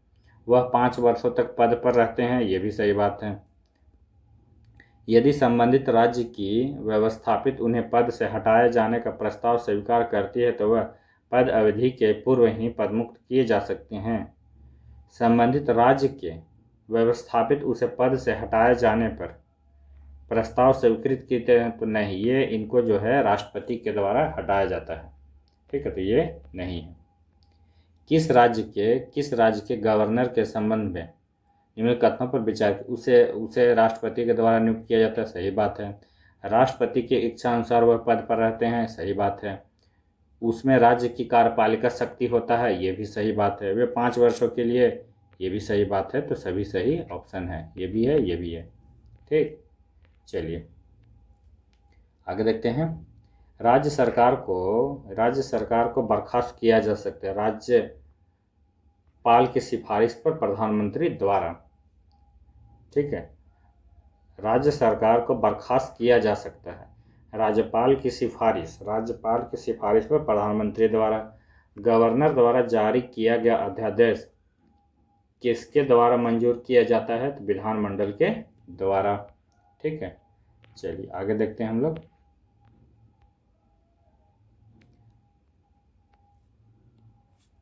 निम्नलिखित में से कौन भारत के राष्ट्रपति की इच्छा तक पद पर ही बने रह सकते हैं, तो ये राज्यपाल होते हैं। ठीक, भारत में किसी राज्य की राज्यपाल बनने वाली पहली महिला कौन थी, तो ये सरोजिनी नायडू थी। चलिए आगे देखते हैं। राज्यपाल का मुख्य सलाहकार कौन होता है, तो मुख्यमंत्री होते हैं। जम्मू कश्मीर का सदर ए रियासत पद नाम कब बदलकर राज्यपाल कर दिया गया, तो 1965 में। किसी राज्य के मुख्यमंत्री की नियुक्ति कौन करता है, तो राज्यपाल करते हैं। किसी राज्य के राज्यपाल को किसकी शक्ति प्राप्त नहीं होती है, विधानसभा स्थगित करने की शक्ति प्राप्त नहीं होती है। राज्यपाल द्वारा जारी किए गए अध्यादेश पर कौन सी कार्यवाही आवश्यक होती है, तो राज्य विधानमंडल की स्वीकृति। ठीक है, चलिए आगे हम लोग देखते हैं मुख्यमंत्री, है ना। मुख्यमंत्री से जो भी इम्पोर्टेंट प्रश्न है वो देखेंगे। मुख्यमंत्री की नियुक्ति किसके द्वारा की जाती है, तो राज्यपाल के द्वारा। मुख्यमंत्री की नियुक्ति संविधान के किस अनुच्छेद के तहत की जाती है, तो अनुच्छेद 163 के तहत। भारतीय राज्य की प्रथम महिला मुख्यमंत्री बनी कौन, सुचेता कृपलानी। मध्य प्रदेश के प्रथम मुख्यमंत्री रविशंकर शुक्ल थे। चलिए आगे देखते हैं। भारत की प्रथम महिला मुख्यमंत्री कौन बनी थी, सुचेता कृपलानी बनी थी। आगे देखते हैं। किसी भी राज्य में मुख्यमंत्री पद पर सर्वाधिक दिनों तक आसीन रहने वाले व्यक्ति कौन थे, पवन चामलिंग। बिहार के प्रथम मुख्यमंत्री कौन थे, श्री कृष्णा सिंह। उड़ीसा की प्रथम महिला मुख्यमंत्री बनी कौन, नंदिनी सतपथी। भारत के किसी राज्य में मुख्यमंत्री पद नियुक्त होने वाली प्रथम दलित महिला कौन थी, तो सुश्री मायावती थी। कौन थी, दलित महिला मायावती थी। ठीक है, चलिए आगे हम लोग देखते हैं। उत्तर प्रदेश की प्रथम महिला मुख्यमंत्री कौन थी, तो सुचेता कृपलानी। चलिए अब हम लोग देखते हैं विधान परिषद से इम्पोर्टेंट प्रश्न। भारत में राज्य विधान पालिकाओं का उच्च सदन कौन सा है, तो विधान पालिका परिषद है। भारत के कितने राज्यों में द्विसदनात्मक विधानमंडल हैं, तो 6 राज्यों में। विधान परिषद की सदस्य संख्या उस राज्य के विधान सभा के सदस्यों की संख्या के कितने से अधिक नहीं हो सकते हैं, तो 1/3 से अधिक नहीं हो सकते हैं। विधान परिषद की सदस्य संख्या कम से कम कितनी होनी चाहिए, तो 40। किस राज्य में विधान परिषद की सदस्य संख्या सर्वाधिक है, तो उत्तर प्रदेश के। किसी राज्य में विधान परिषद की व्यवस्था संविधान के किस अनुच्छेद के तहत की जाती है, तो अनुच्छेद 169 के तहत। किसको समाप्त किया जा सकता है पर भंग नहीं? तो विधान परिषद को। विधान परिषद को समाप्त करने वाली आखिरी राज्य कौन है? तो ये तमिलनाडु। विधान परिषद के सदस्य कितने वर्षों के लिए निर्वाचित होते हैं? तो 6 वर्षों के लिए। विधान परिषद का सदस्य होने के लिए कम से कम कितनी आयु की सीमा होनी चाहिए? तो 30 वर्ष का। विधान परिषद के कितने सदस्य प्रत्येक दूसरे वर्ष अवकाश ग्रहण कर लेते हैं? तो 1/3 सदस्य, है ना। विधान परिषद की कोरम कुल सदस्य संख्या का कितना भाग होना चाहिए? 1/10 होना चाहिए। विधान परिषद के बैठक की अंतिम तिथि तथा दूसरी बैठक के प्रथम तिथि के बीच में कितने समय से अधिक का अंतर नहीं होना चाहिए? तो 6 माह। विधान परिषद की 1 वर्षों में कम से कम कितनी बैठक होना चाहिए? तो 2 अनिवार्य है। किसी राज्य में विधान परिषद की संरचना अथवा विघटन किया जा सकता है संसद द्वारा राज्यपाल की अनुशंसा पर। राज्य विधान परिषद के निर्वाचन क्षेत्रों का परिसीमन किनके द्वारा तैयार किया जाता है? तो परिसीमन आयोग के द्वारा। राज्य के विधान परिषद के कितने सदस्य विधानसभा द्वारा चुने जाते हैं? तो 1/3। भारत में राज्य विधान परिषद के सदस्यों का कितना हिस्सा स्थानीय निकायों द्वारा चुना जाता है? तो 1/3। चलिए आगे देखते हैं। विधान परिषद के कितने सदस्य राज्य के राज्यपाल द्वारा मनोनीत किए जाते हैं? तो 1/6। राज्यपाल अधिक से अधिक कितने सदस्यों का विधान परिषद में मनोनीत कर सकता है? तो कोई संख्या निश्चित नहीं है। ठीक है, चलिए आगे देखते हैं। विधान परिषद की कुल सदस्य संख्या का कितना हिस्सा राज्य के विश्वविद्यालय के स्नातकों द्वारा चुना जाता है? 1/12। विधान परिषद की कुल सदस्य की संख्या कितना भाग माध्यमिक स्कूल, कॉलेज, विश्वविद्यालय के शिक्षकों द्वारा निर्वाचित होते हैं? तो 1/12। ठीक है, चलिए आगे देखते हैं। बोलता है यदि किसी राज्य विधान परिषद का सभापति अपने पद से त्यागपत्र देना चाहे तो वह अपना त्यागपत्र किसे देगा? उपसभापति को। यदि 14 दिनों के अंदर विधान परिषद वित्त विधेयक को नहीं लौटाता है तब वह दोनों सदनों द्वारा पारित मान लिया जाएगा। किसी साधारण विधेयक को विधान परिषद अधिक से अधिक कितने दिनों तक रोक कर रख सकती है? साधारण विधेयक को, तो साधारण विधेयक को विधान परिषद 14 दिनों तक ही 4 माह तक ही रोक सकती है। ठीक है, चलिए आगे देखते हैं। संविधान के प्रावधानों के अनुसार किसको समाप्त किया जा सकता है? तो विधान परिषद को, है ना। चलिए आगे देखते हैं। किस राज्य में विधान परिषद की सदस्य संख्या सबसे कम है? तो जम्मू कश्मीर में। वर्तमान में कौन से राज्य में विधान परिषद हैं? कौन कौन से राज्य में? उत्तर प्रदेश, बिहार, कर्नाटक, आंध्र प्रदेश, तेलंगाना, जम्मू कश्मीर एवं महाराष्ट्र में। ठीक, चलिए आगे देखते हैं। भारत के किसी राज्य में विधान परिषद का सृजन तथा उसकी समाप्ति की जा सकती है? किसके द्वारा? राज्य विधानसभा के तत्संबंधित संकल्प से, है ना। चलिए आगे देखते हैं। निम्नलिखित में से किस राज्य में द्विसदनात्मक विधायिका नहीं है? कहाँ नहीं है? तो एमपी में नहीं है। अब आते हैं हम लोग विधानसभा। आगे कौन सा है? विधानसभा देखते हैं। राज्य विधानसभा का गठन संविधान के किस अनुच्छेद के तहत किया जा सकता है? तो अनुच्छेद 170 के तहत। भारतीय संविधान के अनुच्छेदों में कौन सा राज्य की विधानसभाओं के लिए निर्वाचन का प्रावधान है? तो अनुच्छेद 170। किसी राज्य की विधानसभा में अधिकतम कितने सदस्य हो सकते हैं? तो 500। किसी राज्य विधानसभा में सदस्यों की न्यूनतम संख्या कितनी हो सकती है? 60। भारतीय संविधान यह प्रावधान करता है कि किसी भी राज्य विधानसभा में 60 से कम सदस्य नहीं हो सकते हैं। कौन सा राज्य अपवाद है? सिक्किम। किस राज्य में विधानसभा सदस्यों की सबसे अधिक संख्या है? तो उत्तर प्रदेश में। ठीक है, चलिए आगे देखते हैं।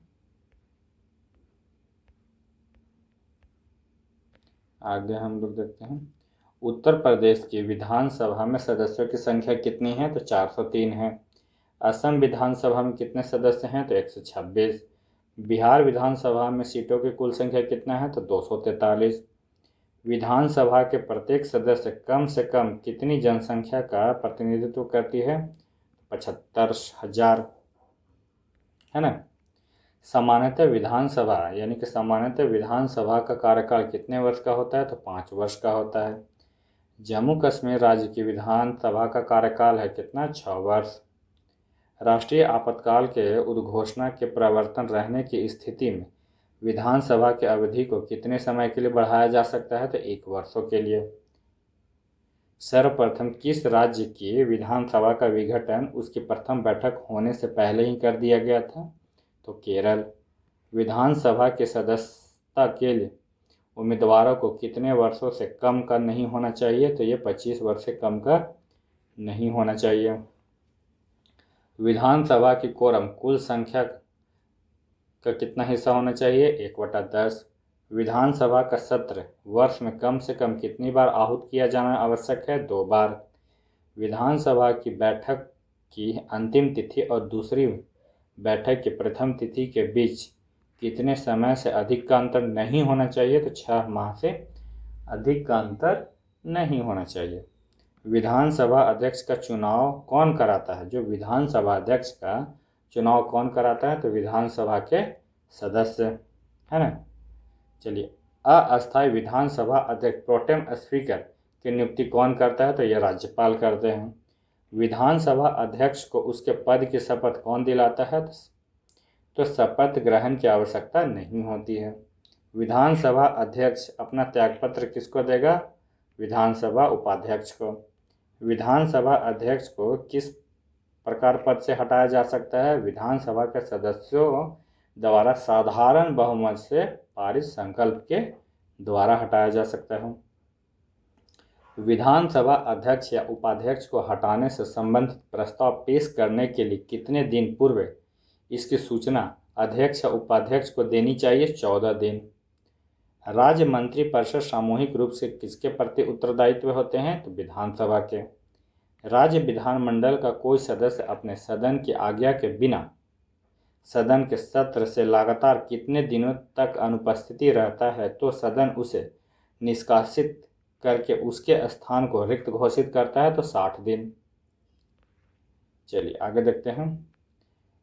राज्य विधानसभा के सदन की बैठक के लिए गणपूर्ण है 10 सदस्य अथवा कुल सदस्य संख्या का 1/10 जो अधिक हो। राज्य की विधानसभा के सत्रावसान के आदेश किसके द्वारा दिए जाते हैं? राज्यपाल के द्वारा। विधानसभा का सदस्य यानी कि विधानसभा का सदस्य रहे बिना कोई भी व्यक्ति कितने दिनों तक मंत्री पद पर आसीन रह सकता है? तो 6 माह। ठीक है। किस राज्य की विधानसभा में 2 महिलाओं की नियुक्ति राज्यपाल कर सकती है? तो जम्मू कश्मीर के, है ना। चलिए आगे देखते हैं।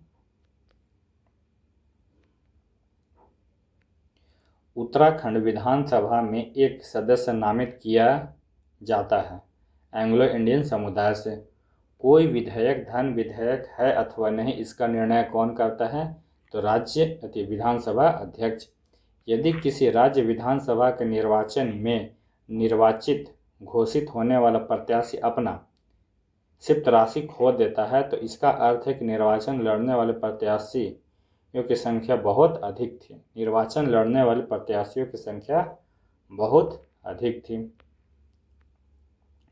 किसी विधानसभा में कोई धन विधेयक किसके अनुपस्थिति के बिना प्रस्तुत नहीं किया जा सकता है? तो वित्त मंत्री के बिना। राज्यों में मनी बिल प्रस्तुत किया जा सकता है दोनों सदनों में कहीं भी। विधानसभा यानी कि विधानसभा में किसी दल के निर्वाचन सदस्यों के दल बदल पर किसने प्रतिबंध लगाया है? तो संविधान का 52वां संविधान संशोधन। ठीक है।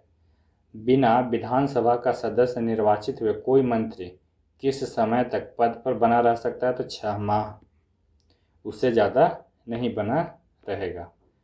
आयोग एवं परिषद है। अब हम लोग आगे देखेंगे आयोग एवं परिषद से इम्पोर्टेंट प्रश्न।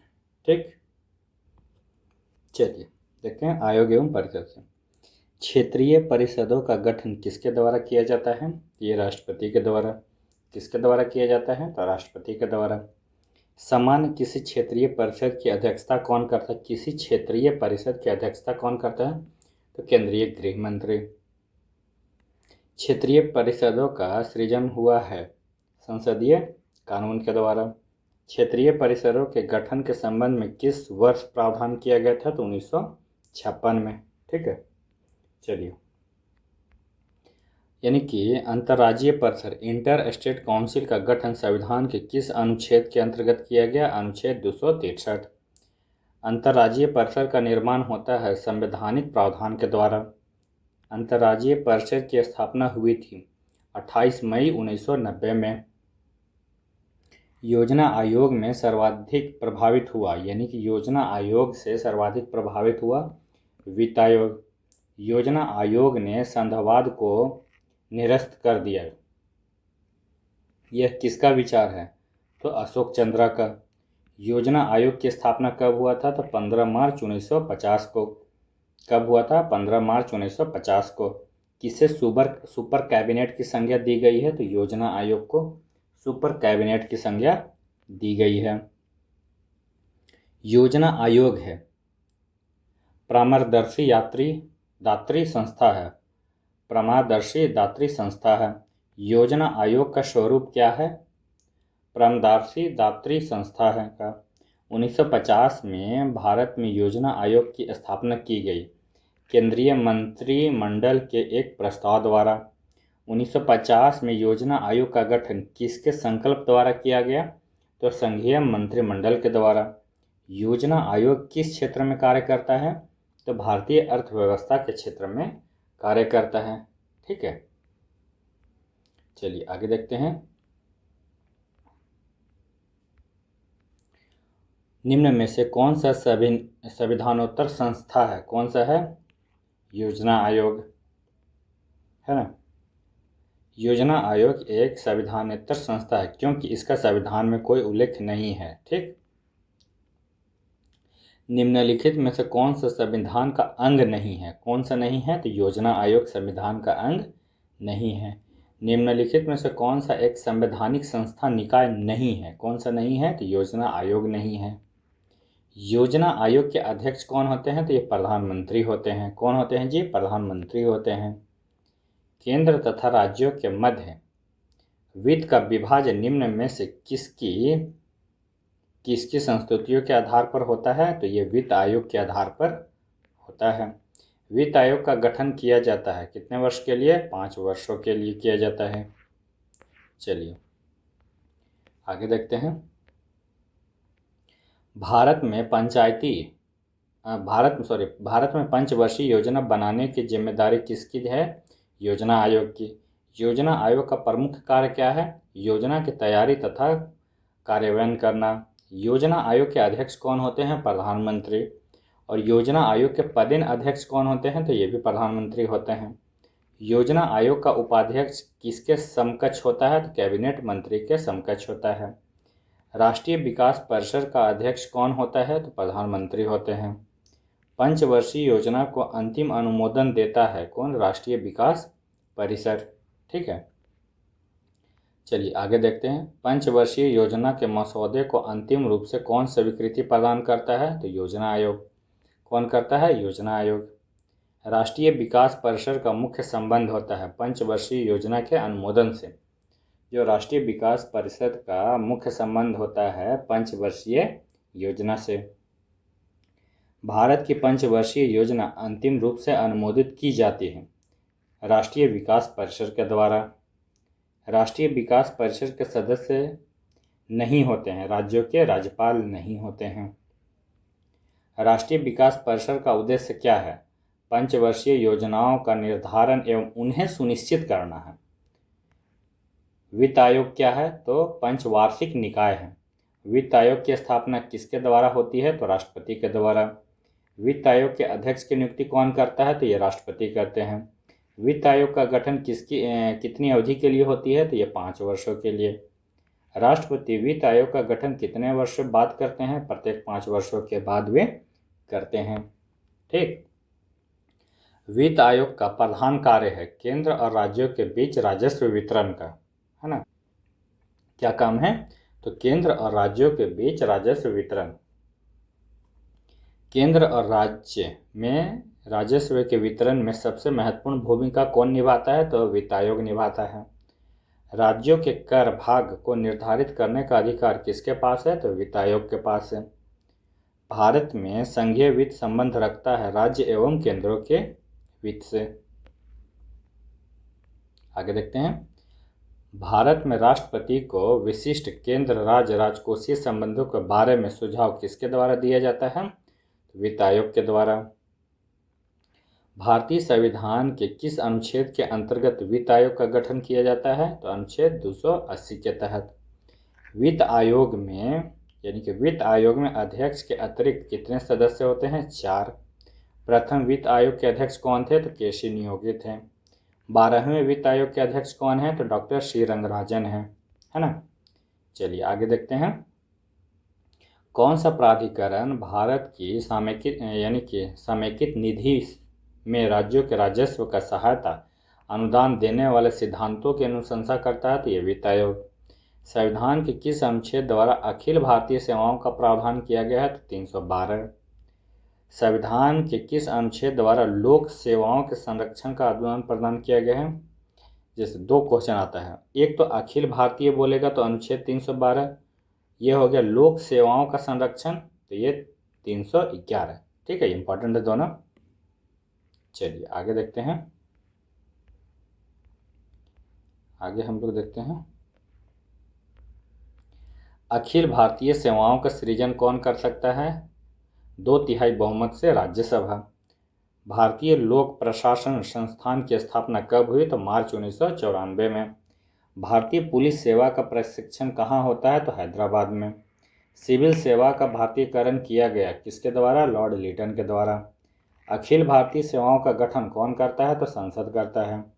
भारतीय प्रशासनिक सेवा IAS तथा IPS को समाप्त करने की सिफारिश किसने की थी? तो राजमन्नार आयोग ने। इंपॉर्टेंट क्वेश्चन है। ठीक है, चलिए आगे देखते हैं। संविधान का कौन सा अनुच्छेद संघ लोक सेवा आयोग से संबंधित है? तो अनुच्छेद 315। कौन है? अनुच्छेद 315।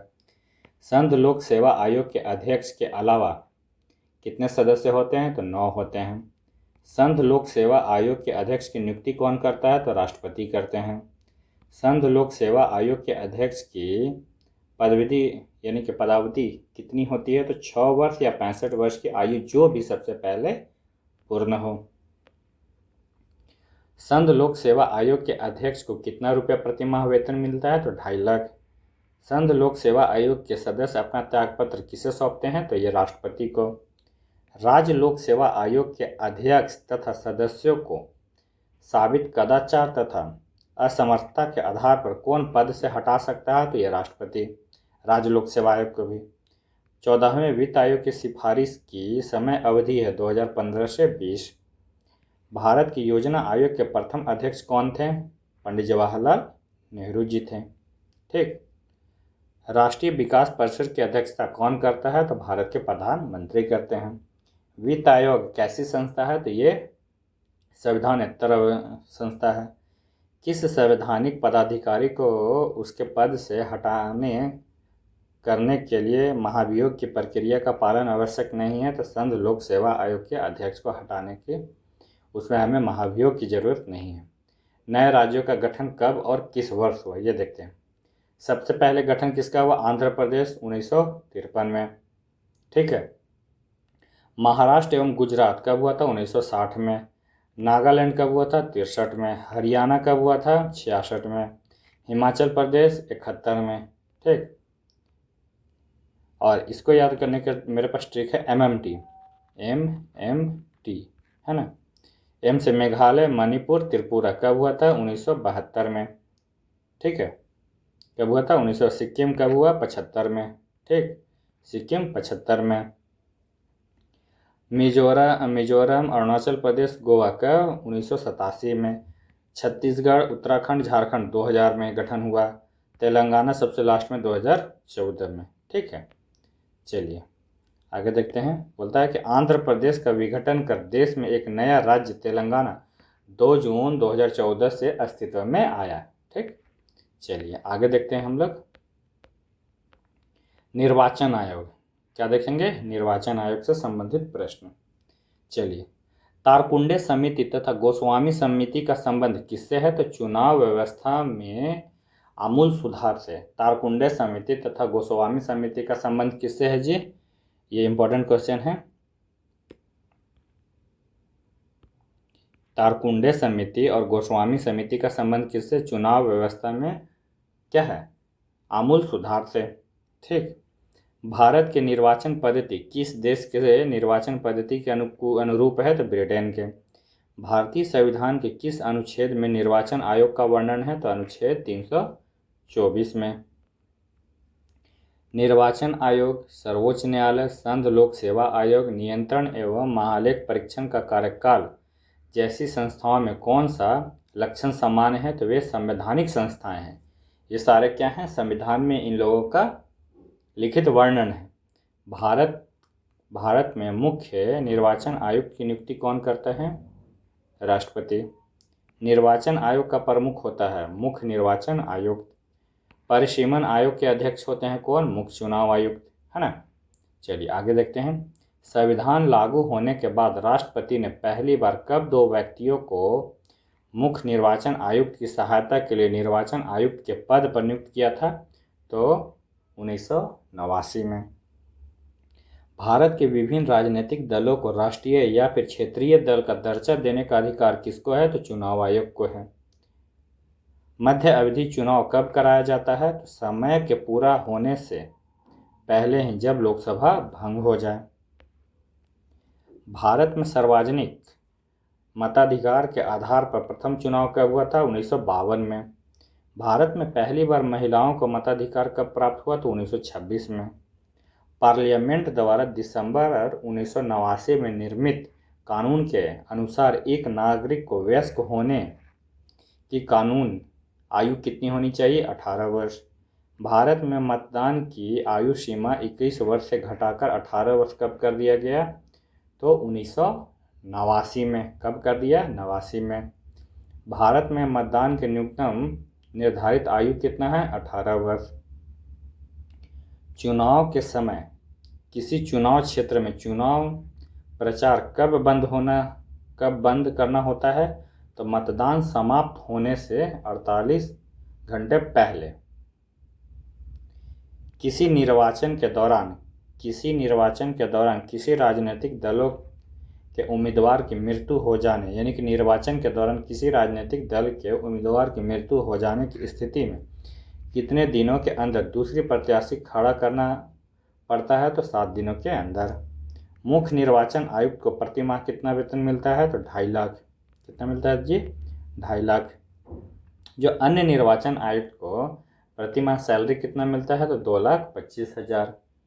मुख्य निर्वाचन आयुक्त की पदावधि कितनी होती है? 6 वर्ष या फिर 65 वर्ष आयु, जो भी पहले पूरा हो। अन्य चुनाव आयुक्त की पदावधि कितनी होती है? तो 6 वर्ष या 62 वर्ष, जो पहले हो।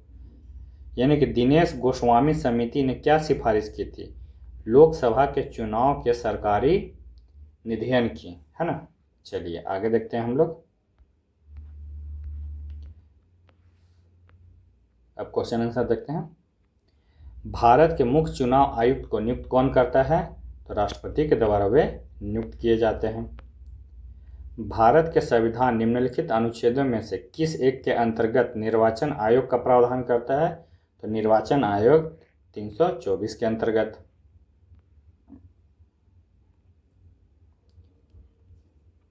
भारत के मुख्य निर्वाचन आयुक्त की पदविधि क्या है? 6 वर्ष या 65 वर्ष आयु, जो पहले पूरा हो। केंद्र और राज्य की व्यवस्थापियों के लिए मतदान की न्यूनतम उम्र सीमा 21 वर्ष से घटाकर 18 वर्ष कर दिया गया। कब? 61वां संविधान संशोधन 1989 में।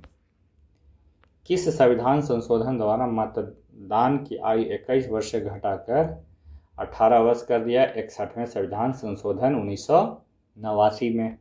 ठीक। कौन सा आयोग भारत के संविधान के लिए एक अनुच्छेद के अंतर्गत उपबंध के पालन को गठित करता है? तो ये निर्वाचन आयोग। चलिए अब हम लोग आगे देखते हैं। ठीक है, निम्न में से कौन सा चुनाव निर्वाचन आयोग द्वारा संपादित नहीं किया जाता है? कौन सा? स्थानीय निकायों का। आगे देखते हैं। अन्य निर्वाचन आयुक्त अपना त्यागपत्र देते हैं राष्ट्रपति को। दिनेश गोस्वामी समिति का संबंध किससे था? तो निर्वाचन सुधार से। निर्वाचन आयोग का कार्य नहीं है उम्मीदवारों का चयन करना, ये नहीं है। मुख्य निर्वाचन आयुक्त की नियुक्ति तथा उसको पद से हटाने करने का अधिकार किसको है? तो राष्ट्रपति को है। निर्वाचन आयुक्त की सेवा शर्तें तथा कार्यकाल निश्चित करता है कौन? संविधान करता है। लोकसभा अथवा विधानसभा के किसी चुनावी प्रत्याशी की जमानत राशि कब जब्त हो जाती है? जब वह कुल मतदान की 1/6 मत भी प्राप्त नहीं करता है तब। ईवीएम का प्रयोग भारतीय चुनाव में कब से प्रारंभ हुआ है? तो 1997 से। कब से? 1997 से। ठीक है, चलिए आगे देखते हैं हम लोग केंद्र राज्य संबंधी। ठीक, चलिए संघ सूची, राज्य सूची तथा समावर्ती सूची का विस्तार उल्लेख संविधान की किस अनुसूची में है? तो 7वीं में है। सरकारिया आयोग की सिफारिश का संबंध केंद्र और राज्यों के बीच संबंधों से। केंद्र राज्य संबंध पर 1971 में राजमन्नार समिति किस राज्य के द्वारा गठित की गई थी? तो तमिलनाडु राज्य के द्वारा गठित की गई थी। भारतीय संविधान में राज्य की शक्तियां एवं कार्य किस प्रकार से विभाजित किए गए हैं? तो 3 सूचियों में। केंद्र तथा राज्य के मध्य शक्तियों के वितरण के लिए भारत का संविधान 3 अनुसूचियों को प्रस्तुत करता है। कौन से 2 अनुच्छेद शक्तियों के वितरण को विनियमित करते हैं? तो अनुच्छेद 245 और 46। भारतीय संविधान में अवशिष्ट अधिकार है केंद्र के पास है। किसके पास है? केंद्र के पास है। अवशिष्ट विषय पर विधि निर्माण का अधिकार किसे प्राप्त है? तो संघ को प्राप्त है। किसे प्राप्त है जी? तो संघ को। किन स्थिति में संसद जो है राज्य सूची के विषय पर विधि निर्माण कर सकती है? तो अंतर्राष्ट्रीय संधि एवं समझौते को लागू करने हेतु। क्या भारतीय संघ का कोई राज्य किसी विदेशी राष्ट्र या अंतर्राष्ट्रीय संगठन से ऋण ले सकता है? तो नहीं। सरकारिया आयोग की स्थापना किसकी जांच के लिए हुई थी? तो केंद्र राज्य संबंध के लिए। केंद्र राज्य संबंधों पर विचार करने के लिए सरकारिया आयोग का गठन कब हुआ? तो 1983 में। कब हुआ था? 1983 में। भारतीय संविधान में अवशिष्ट अधिकारों को संघीय सरकार को दिया गया है। समावर्ती सूची में लिखे विषयों पर अधिनियम बनाने का अधिकार किसके पास है? तो राज्य और संघ के पास है। ठीक, चलिए आगे चलते हैं हम लोग। पंचायती राज्य विषय है राज्य सूची में। भूमि सुधार किसके विषय के अंतर्गत है? तो राज्य सूची के। आर्थिक नियोजन विषय है समावर्ती सूची में। कौन सा विषय समावर्ती सूची में है? तो शिक्षा जो है समावर्ती सूची में है। ठीक है। भारतीय संविधान की 7वीं अनुसूची के अंतर्गत संघ सूची किसका उल्लेख नहीं है? तो किसका नहीं है? गैस का। भारतीय संविधान की 7वीं अनुसूची के अंतर्गत राज्य सूची में किसका उल्लेख है? तो वन का। राज्य सूची में कौन आता है? वन। कौन सा विषय संघ सूची के अंतर्गत आता है? तो जनगणना। शिक्षा किस सूची के अंतर्गत आता है? तो समावर्ती सूची। राज्य सूची में नहीं है कौन? सुरक्षा नहीं है। सामाजिक सुरक्षा एवं सामाजिक बीमा समावर्ती सूची में आता है। ठीक है।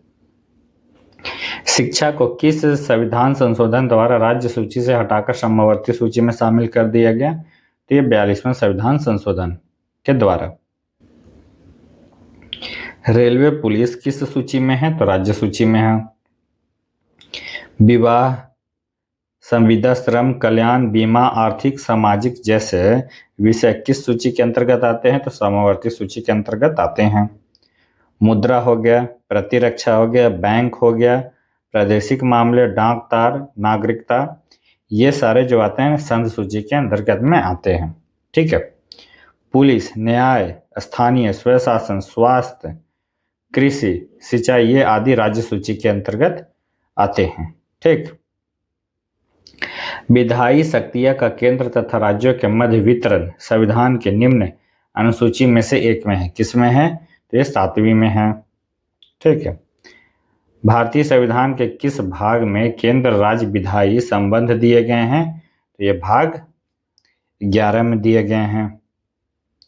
सरकारिया आयोग की सिफारिश का संबंध है किससे है जी? तो केंद्र तथा राज्यों के पारंपरिक संबंधों से। चलिए आगे हम लोग देखते हैं।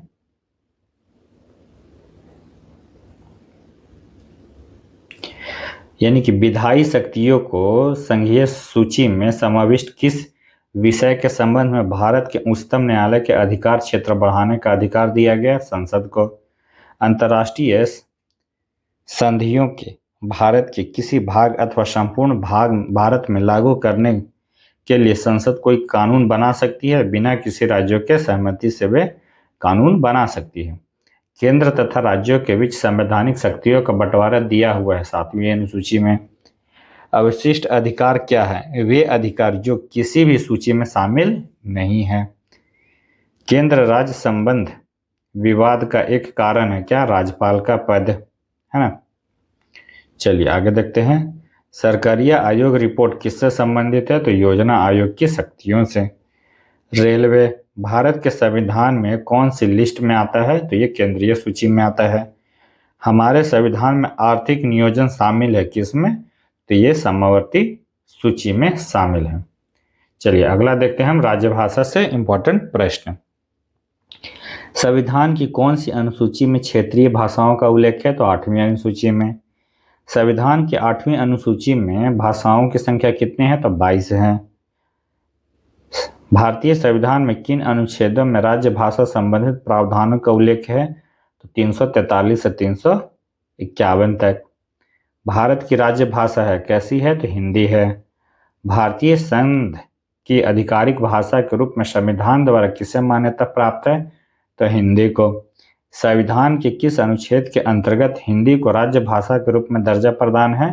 तो अनुच्छेद 343 के आई में, है ना। चलिए आगे देखते हैं। हिंदी जो है देश की राज्य भाषा है, लेकिन शासकीय प्रयोजनों के लिए अंग्रेजी भाषा के प्रयोग को कब तक करने की अनुमति प्रदान है? तो अनिश्चित काल के लिए। किसी भाषा को किसी राज्य की राज्य भाषा के रूप में अंगीकार करने का अधिकार किसे है? तो राज्य विधानमंडल को है। किस राज्य ने उर्दू को राज्य काज की भाषा के रूप में अंगीकृत किया है? तो जम्मू कश्मीर। डोंगरी भाषा किस राज्य में बोली जाती है? तो ये जम्मू कश्मीर में बोली जाती है। सिंधी को किस संवैधानिक संशोधन द्वारा संविधान की 8वीं अनुसूची में शामिल किया गया है? तो 21वां संविधान संशोधन। भारतीय संविधान के किस अनुच्छेद 344 के तहत प्रथम राजकीय भाषा आयोग का गठन कब हुआ था? तो 1955 में वीजी खेर की अध्यक्षता में। 1955 में गठित राज्य भाषा आयोग के प्रथम अध्यक्ष कौन थे? तो वीजी खेर थे। ठीक है। चलिए आगे देखते हैं।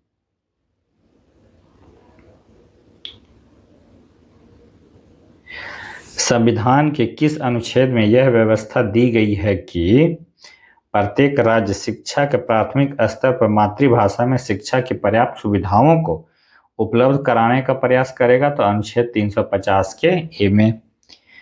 किस संविधान संशोधन यानी कि किस संवैधानिक संशोधन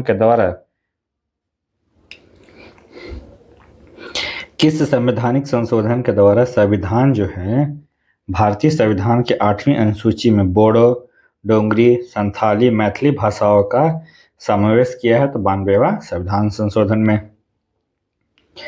भारत के किस राज्य में उर्दू को प्रथम राज्य भाषा का दर्जा प्रदान किया गया है? तो ये जम्मू कश्मीर में। 8वें शिष्ट का संबंध है भाषा से। भारतीय संविधान में कितनी भाषाएं क्षेत्रीय भाषाओं के रूप में मान्यता प्राप्त है? तो 22। भारतीय संविधान के 8वीं अनुसूची में कौन सी भाषा वर्ष 2003 में जोड़ी गई थी? तो ये संथाली। ठीक, चलिए आगे देखते हैं। संविधान के किस अनुच्छेद में यह व्यवस्था की गई है कि प्रत्येक राज्य शिक्षा के प्राथमिक स्तर पर मातृभाषा में शिक्षा की पर्याप्त सुविधा की व्यवस्था करने का प्रयास करेगा? तो 350 के क में। भारतीय संविधान के 8वीं अनुसूची में मान्यता सरकारी भाषा की संख्या है, कितना है? तो 18।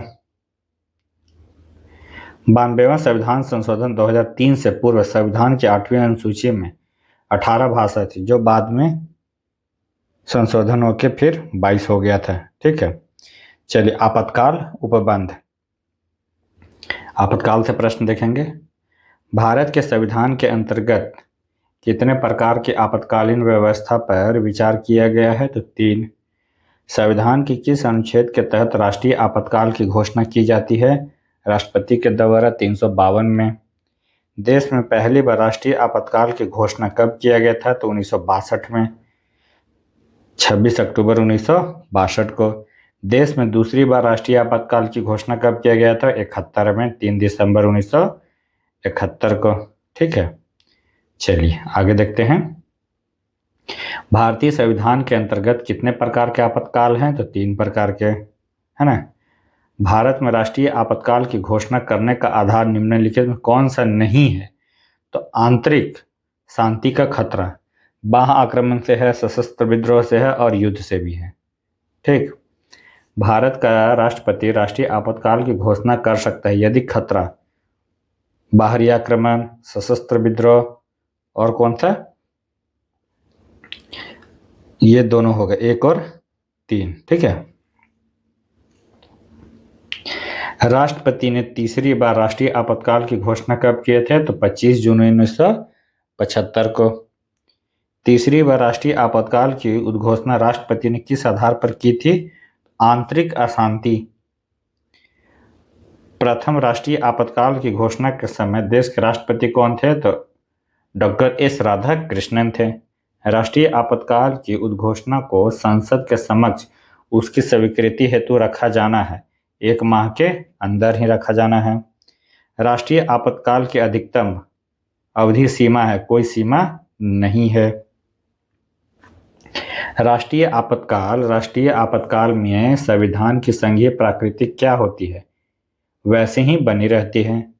राष्ट्रपति राष्ट्रीय आपातकाल की घोषणा कर सकते हैं जब उन्हें ऐसा करने के लिए केंद्रीय कैबिनेट का लिखित निर्णय प्राप्त हो। संविधान के किस अनुच्छेद के तहत राज्यों में संवैधानिक तंत्र के विफल होने पर राष्ट्रपति शासन लागू किया जाता है? तो अनुच्छेद 356।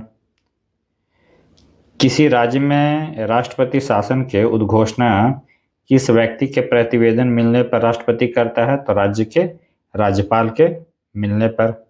ठीक है, चलिए आगे देखते हैं। राज्य में राष्ट्रपति शासन से तात्पर्य राज्य में किसके शासन से है? तो राज्य के राज्यपाल के।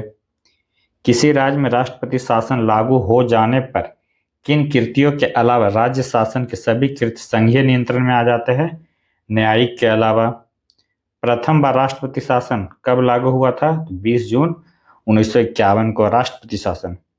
प्रथम बार राष्ट्रपति शासन किन राज्यों में लागू हुआ था? तो पंजाब के पेम्सू में। अब तक किस राज्य में सर्वाधिक लंबी अवधि तक राष्ट्रपति शासन लागू हुआ है? जम्मू कश्मीर में। संविधान के किस अनुच्छेद के आधार पर राष्ट्रपति देश में वित्तीय आपातकाल की घोषणा करता है? तो अनुच्छेद 360। कौन सी ऐसी आपात स्थिति है जिसकी घोषणा अभी तक भारत में नहीं की गई है? तो वित्तीय आपातकाल की स्थिति। भारत में वित्तीय आपातकाल की घोषणा आज तक कितनी बार हुई? तो कभी नहीं हुआ है। ठीक है, चलिए आगे देखते हैं जम्मू कश्मीर राज्य के विशेष प्रावधान। ठीक है, जम्मू कश्मीर राज्य से भारतीय संविधान के अनुच्छेद 370 का संबंध किससे है? जम्मू कश्मीर राज्य से। भारतीय संविधान का कौन सा अनुच्छेद जम्मू कश्मीर राज्य के विशेष दर्जा है? तो अनुच्छेद 370। संविधान के धारा 370 किस राज्य पर लागू होते हैं? तो जम्मू कश्मीर पे। जम्मू कश्मीर के संविधान को कब अंगीकृत किया गया? तो 1957 में, है ना। जम्मू कश्मीर के संविधान में संशोधन करने का अधिकार किसे है? तो राज्य विधानमंडल को। जम्मू कश्मीर का सदर ए रियासत पद नाम बदलकर राज्यपाल कब कर दिया गया था? 1965 में। भारतीय संविधान में कश्मीर को विशेष राज्य का दर्जा देने का अभिप्राय है। कश्मीर का अलग संविधान है। जम्मू कश्मीर के मुख्यमंत्री के कार्य अवधि होती है 6 वर्ष। भारतीय संविधान के अनुच्छेद 370 का उपबंध है जम्मू कश्मीर के अस्थायी प्रावधानों का। ठीक। किस भारतीय राज्य का अपना भी संविधान है? तो जम्मू कश्मीर का। चलिए अगला देखते हैं, राजनीतिक दल। ठीक है, इससे कुछ प्रश्न देखते हैं। भारत में दलीय व्यवस्था किस प्रकार है? तो बहुदलीय है। लोकतंत्र का कार्य संचालन किसके अभाव में असंभव है? राजनीतिक दल के। किसी राजनीतिक दल को राष्ट्रीय दल अथवा प्रादेशिक दल के रूप में मान्यता कौन देता है? तो निर्वाचन आयोग। किसी राजनीतिक दल को राष्ट्रीय दल के रूप में मान्यता दी जाती है? किसी राजनीतिक दल को, कोई भी राजनीतिक दल को राष्ट्रीय दर्जा कब मिलेगा? जब उसे 4 या अधिक राज्यों में राज्य स्तरीय राजनीतिक दल के रूप में मान्यता दी गई हो। ठीक है। भारत में कोई भी राजनीतिक दल राष्ट्रीय दल के रूप में मान्यता प्राप्त कर सकता है यदि वह राज्य स्तर दल कम से कम 4 राज्यों में है तब। ठीक। चलिए आगे देखते हैं, हम लोग कुछ इंपॉर्टेंट क्वेश्चन आंसर देखते हैं। चलिए, भारत में अस्थाई दलीय व्यवस्था नहीं है। कथन बोलता है कि भारत में अस्थाई दलीय व्यवस्था नहीं है। अधिक संख्या में राजनीतिक दल हैं। आर तो सही है। ठीक है, ए और आर दोनों सही है, परंतु ए आर का सही व्याख्या नहीं है। ठीक। चलिए आगे देखते हैं।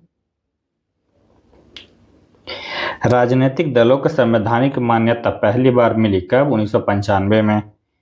किसी भी राजनीतिक दल को राष्ट्रीय दल के रूप में तभी मान्यता प्राप्त हो सकती है जब आम चुनाव में उसे कम से कम 4 राज्यों के कुल कितना प्रतिशत मत प्राप्त हो? तो 4%। भारत में एक राष्ट्रीय दल के रूप में मान्यता प्राप्त करने के लिए किसी दल को कम से कम कितने मत प्राप्त करने चाहिए? 4 वैध, 4% वैध मत 4 अथवा अधिक राज्यों में। कांग्रेस का चुनाव चिन्ह क्या है? पंजा। बीजेपी का क्या है? कमल, है ना। चलिए, धनुष और तीर का निशाना है झारखंड मुक्ति मोर्चा का। सीपीआई कब अस्तित्व में आया था? तो 1921 में। भारत में मुस्लिम लीग की स्थापना कब हुआ था? तो 1906 में। किसी मान्यता प्राप्त राजनीतिक दल का चुनाव आयोग द्वारा चुनाव चिन्ह के आवंटन के निर्णय के विरुद्ध कहाँ अपील की जा सकती है? सुप्रीम कोर्ट में की जा सकती है। किस राजनीतिक दल का चुनाव चिन्ह 1952 के आम चुनाव से अब तक अपरिवर्तित रहा है? तो सीपीआई का। ठीक है, यानी कि पशु पक्षी चुनाव चिन्ह रहने के कारण निर्वाचन आयोग के निर्देशानुसार किस राजनीतिक दल ने सर्वप्रथम नवंबर 1994 में अपना चुनाव चिन्ह बदला? Forward block. Telugu Desam party का चुनाव चिन्ह क्या था? साइकिल। दल विहीन लोकतंत्र के पक्ष में कौन था? तो जयप्रकाश नारायण। राजनीतिक दल किसके लिए जरूरी है? लोकतंत्र के लिए जरूरी है। वह भारतीय राजनीतिक दल कौन सा है जिसकी स्थापना ताशकंद में हुई थी? तो भारतीय कम्युनिस्ट पार्टी। किस राजनीतिक दल की स्थापना स्वतंत्रता से पूर्व हुई थी? भारतीय साम्यवादी दल। ठीक है। किस दल की स्थापना बी.आर. अम्बेडकर द्वारा की गई थी? तो स्वतंत्र श्रमिक दल, है ना। चलिए आगे देखते हैं।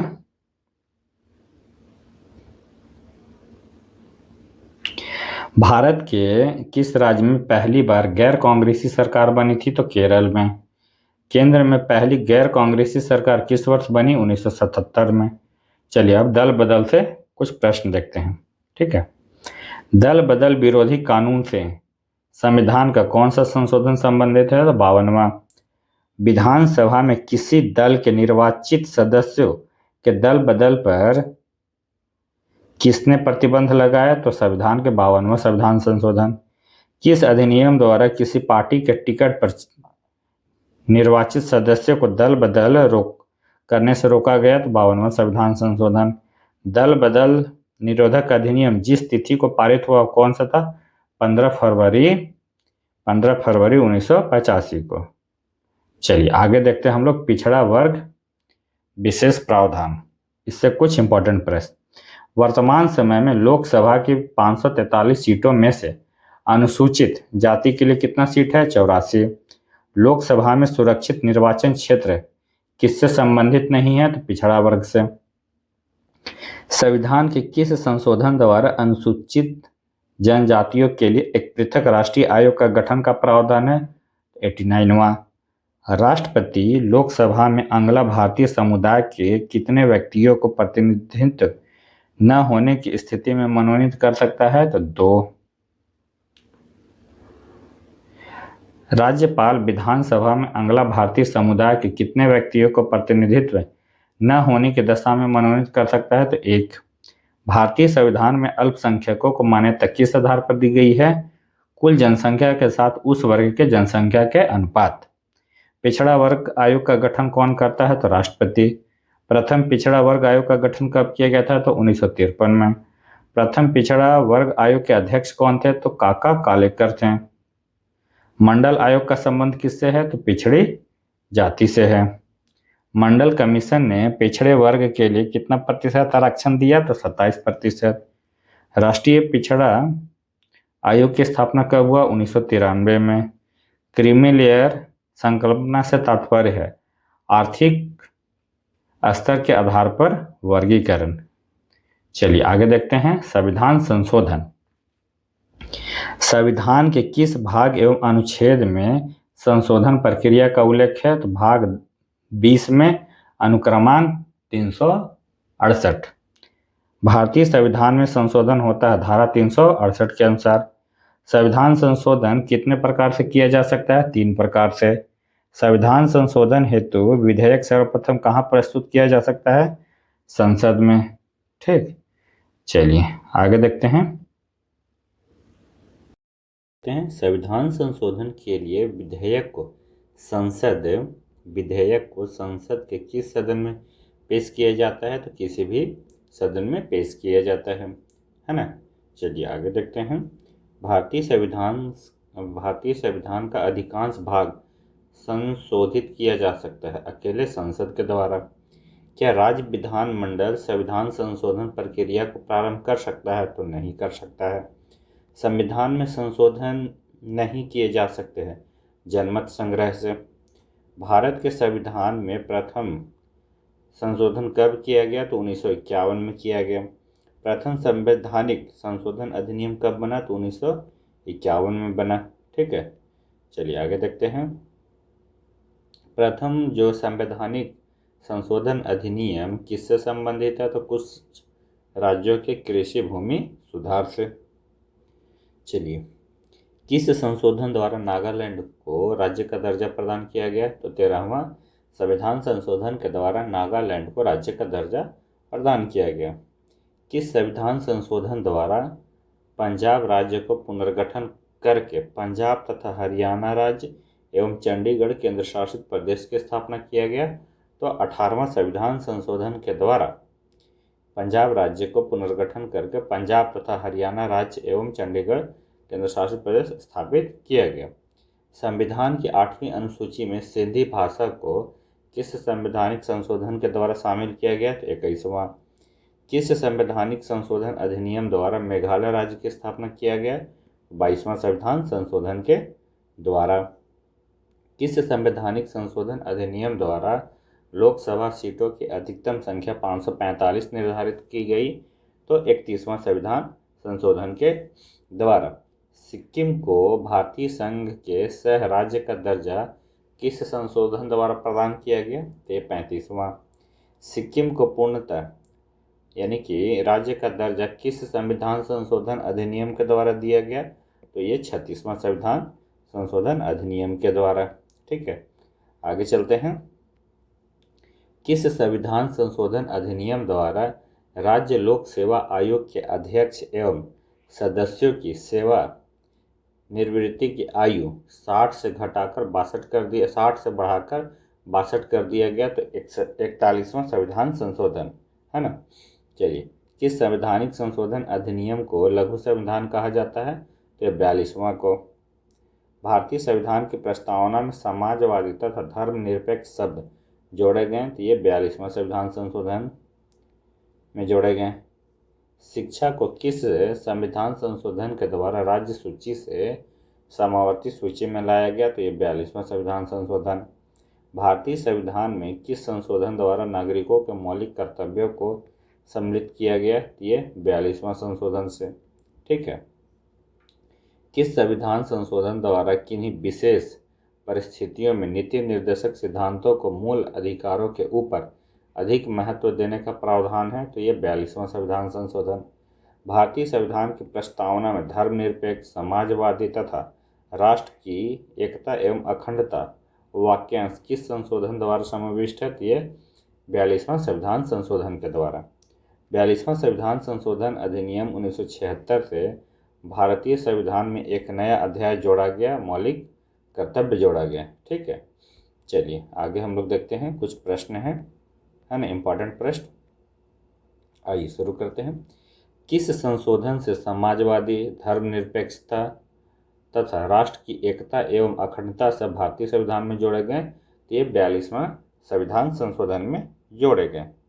ठीक है। निम्न विधेयकों में से किस एक विधेयक का भारतीय संसद के दोनों सदनों द्वारा अलग अलग विशेष बहुमत से पारित होना आवश्यक है? संविधान संशोधन विधेयक, है ना, संविधान संशोधन विधेयक। चलिए, विधानसभा में किसी दल के निर्वाचित सदस्यों के दल बदल पर निम्नलिखित में से किसे प्रतिबंध लगाया गया है? तो ये 52वां संविधान संशोधन के द्वारा। निम्नलिखित संविधान संशोधन में से किस एक के द्वारा पहली बार संविधान के दल बदल विरोधी यानी कि प्रावधान किया गया है? दल बदल तो 52वां संविधान संशोधन में। ठीक है। चलिए, किस संविधान संशोधन अधिनियम द्वारा स्वतंत्रता के मौलिक अधिकारों की संख्या 7 से घटाकर 6 कर दिया गया? तो ये 44वां संविधान संशोधन में। संविधान के किस संशोधन द्वारा संपत्ति के अधिकार को मूल अधिकार की श्रेणी से निकाला गया? तो ये 44वां संविधान संशोधन। 52वां संविधान संशोधन अधिनियम 1985 किससे संबंधित है? तो दल बदल पर कानूनी रोक से है।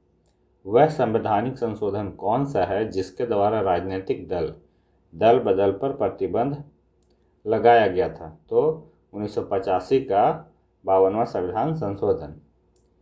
किस संवैधानिक संशोधन द्वारा अरुणाचल प्रदेश को राज्य का दर्जा प्रदान किया गया? तो ये 55वां, है ना।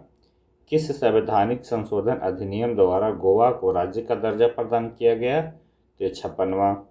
भारतीय संविधान के किस संशोधन द्वारा राष्ट्रपति को कोई भी मामला मंत्रिपरिषद द्वारा पुनर्विचार किए जाने के लिए वापस भेजने का अधिकार दिया गया है? तो ये 44वां संविधान संशोधन में। ठीक है। आगे देखते हैं। भारतवर्ष में मताधिकार की आयु किस ढंग से 21 से घटाकर 18 वर्ष कर दिया गया? तो संविधान संशोधन के द्वारा। किस संवैधानिक संशोधन द्वारा मताधिकार की आयु 21 से घटाकर 18 कर दिया गया? तो 61वां संविधान संशोधन के द्वारा। भारतीय संविधान के संसाधनों में से कौन सा संशोधन केंद्रीय मंत्रिमंडल के आकार की सीमित करता है? तो 91वां संविधान संशोधन विधेयक मंत्रिपरिषद को कितना प्रतिशत तक सीमित करने के लिए जारी किया जाता है? तो ये 15%। ठीक है। 42वां संविधान संशोधन द्वारा जोड़े गए नए अनुच्छेद संबंधित है किससे? मूल कर्तव्य से। संवैधानिक संशोधन में से कौन राज्यों के निर्वाचन होने वाले लोकसभा के सदस्यों की संख्या में वृद्धि करने से संबंधित है? 7वां और 31वां। संविधान का 93वां संशोधन विधेयक किससे है? तो 6 से 14 वर्ष के बीच के आयु के बच्चों को निःशुल्क और अनिवार्य शिक्षा से है। ठीक है, आगे देखते हैं। 42वां संविधान संशोधन विधेयक संबंधित है नागरिकों के मौलिक कर्तव्य से। 73वां संविधान संशोधन जो कि 1993 में निर्दिष्ट करता है कि देश में मजबूत एवं जीवंत पंचायती राज संस्थानों की बुनियादी रखना। भारत के संविधान में मौलिक कर्तव्य किस संविधान संशोधन के द्वारा जोड़ा गया? तो ये 42वां संविधान संशोधन अधिनियम के द्वारा जोड़ा गया। चलिए आगे देखते हैं। 14 अगस्त 2007 को संसद द्वारा भारतीय संविधान में संशोधन के उपरांत अब अनुसूचित जाति की सूची में जातियों की संख्या कितनी है? तो 1206 है। भारत के संविधान के 44वें संशोधन द्वारा किस अधिकार को मौलिक अधिकार की श्रेणी से हटा दिया गया है? तो ये संपत्ति को हटा दिया गया है। ठीक, संविधान संशोधन में कौन सा एक बात बताता है कि मंत्रिमंडल में कुल मंत्रियों की संख्या प्रधानमंत्री को सम्मिलित करते हुए लोकसभा के कुल सदस्यों की संख्या के 15% से अधिक नहीं हो सकता है? ये कौन सा संविधान संशोधन में कहा गया है? ये 91वां संविधान संशोधन में कहा गया है। संविधान संशोधन अधिनियम में से किस एक के अंतर्गत भारत के संविधान की 8वीं अनुसूची में 4 भाषाएं जोड़ी गई हैं? उनकी संख्या बढ़कर अब कितनी हो गई है? 22 है ना, जो कि 92वां संविधान संशोधन में। ठीक, आगे देखते हैं। संविधान संशोधन अधिनियम में से किस एक में यह प्रावधान किया गया है कि केंद्र और किसी राज्य में मंत्रिपरिषद का आकार क्रम से लोकसभा के सदस्यों की कुल संख्या एवं उस राज्य की विधानसभा के सदस्यों की कुल संख्या का 15% से अधिक नहीं हो सकता? तो ये 91वां संविधान संशोधन में। 104वां संविधान संशोधन किससे संबंधित है? तो निजी शिक्षा संस्थानों में सामाजिक तथा आर्थिक दृष्टि से पिछड़े वर्गों के लिए कोटा प्रदान करने से संबंधित है। ठीक, कौन सा संवैधानिक संशोधन राज्यों से चुने जाने वाले लोकसभा के सदस्यों की संख्या बढ़ने से संबंधित है? तो 7वां और 21वां है। किस संशोधन विधेयक द्वारा भारतीय संविधान में नागरिकों के मूल कर्तव्यों को शामिल किया गया है? तो ये 42वां संविधान संशोधन। ठीक है, चलिए आगे हम लोग देखते हैं। भारतीय संविधान में किस संविधान के परिणाम स्वरूप संपत्ति का अधिकार मूल अधिकारों की सूची से हटा दिया गया है? तो ये 44वां संविधान संशोधन के द्वारा। भारत के संविधान में प्रथम संशोधन हुआ कब? 51 में। किस संवैधानिक संशोधन अधिनियम के द्वारा सिक्किम को भारतीय राज्य प्रणाली का अभिन्न अंग स्वीकार कर लिया है? तो 36वां संविधान संशोधन। किस संविधान संशोधन अधिनियम के अंतर्गत भूतपूर्व देशी राजाओं के पृथ्वी पर्श को समाप्त कर दिया गया है? तो ये 26वां संविधान संशोधन के तहत है ना। भारतीय संविधान के किस संशोधन के द्वारा स्पष्ट रूप से यह व्यवस्था दी गई है कि भारत के राष्ट्रपति मंत्रिपरिषद की सलाह को मानने के लिए बाध्य हैं? ये 42वां संविधान संशोधन में कहा गया है ये बात। भारतीय संविधान के अधिकांश उपबंध का संशोधन किया जा सकता है अकेले संसद के द्वारा। वर्ष 2012 में 97वां संविधान संशोधन अधिनियम किस विषय से है? तो सहकारी समिति से। किसका है? सहकारी समिति के गठन एवं क्रियाकलाप से, है ना। चलिए आगे देखते हैं हम लोग पंचायती राज व्यवस्था। ठीक है, भारतीय संविधान के किस भाग में पंचायती राज से संबंधित प्रावधान? तो भाग 9 में। भारतीय संविधान के किस भाग में नगर पालिकाओं से संबंधित? तो 9 के क में, है ना। संविधान के किस भाग में ग्राम पंचायतों की स्थापना की बात कही है? तो भाग 4 में कहा गया है। भारतीय संविधान के अनुच्छेदों में कौन सा अनुच्छेद राज्य सरकारों को ग्राम पंचायतों को संगठित करने का निर्देश देता है? तो अनुच्छेद 40 देता है। ठीक, संविधान की 11वीं अनुसूची में सम्मिलित है क्या? पंचायतों का कार्यक्रम। पंचायती राज प्रणाली किस पर आधारित है? तो सत्ता के विकेंद्रीकरण पर। पंचायती राज प्रदान करते हैं स्थानीय स्तर पर लोकतांत्रिक प्रशासन। पंचायती राज का प्रधान लक्ष्य क्या है? ग्रामवासियों में शक्ति का विकेंद्रीकरण, है ना। पंचायती राज का मुख्य उद्देश्य क्या है? जनता को विकास मूलक प्रशासन में भागीदारी योग्य बनाना। 73वां संविधान संशोधन किससे संबंधित है? तो पंचायती राज से। 73वां संविधान संशोधन संबंधित है पंचायती राज प्रणाली से। भारत में किसके अंतर्गत पंचायती राज व्यवस्था की गई है? तो नीति निर्देशक सिद्धांत में। किस संवैधानिक संशोधन द्वारा पंचायती राज संस्थानों को संवैधानिक दर्जा प्रदान किया गया है? तो ये 73वां संविधान संशोधन के द्वारा। 73वें संविधान संशोधन के अनुसार पंचायती राज संस्थानों में अध्यक्ष के कम से कम कितने पद महिलाओं के लिए आरक्षण है? तो 1/3 पद महिलाओं के लिए आरक्षण। चलिए आगे देखते हैं हम लोग, कुछ प्रश्न है ना।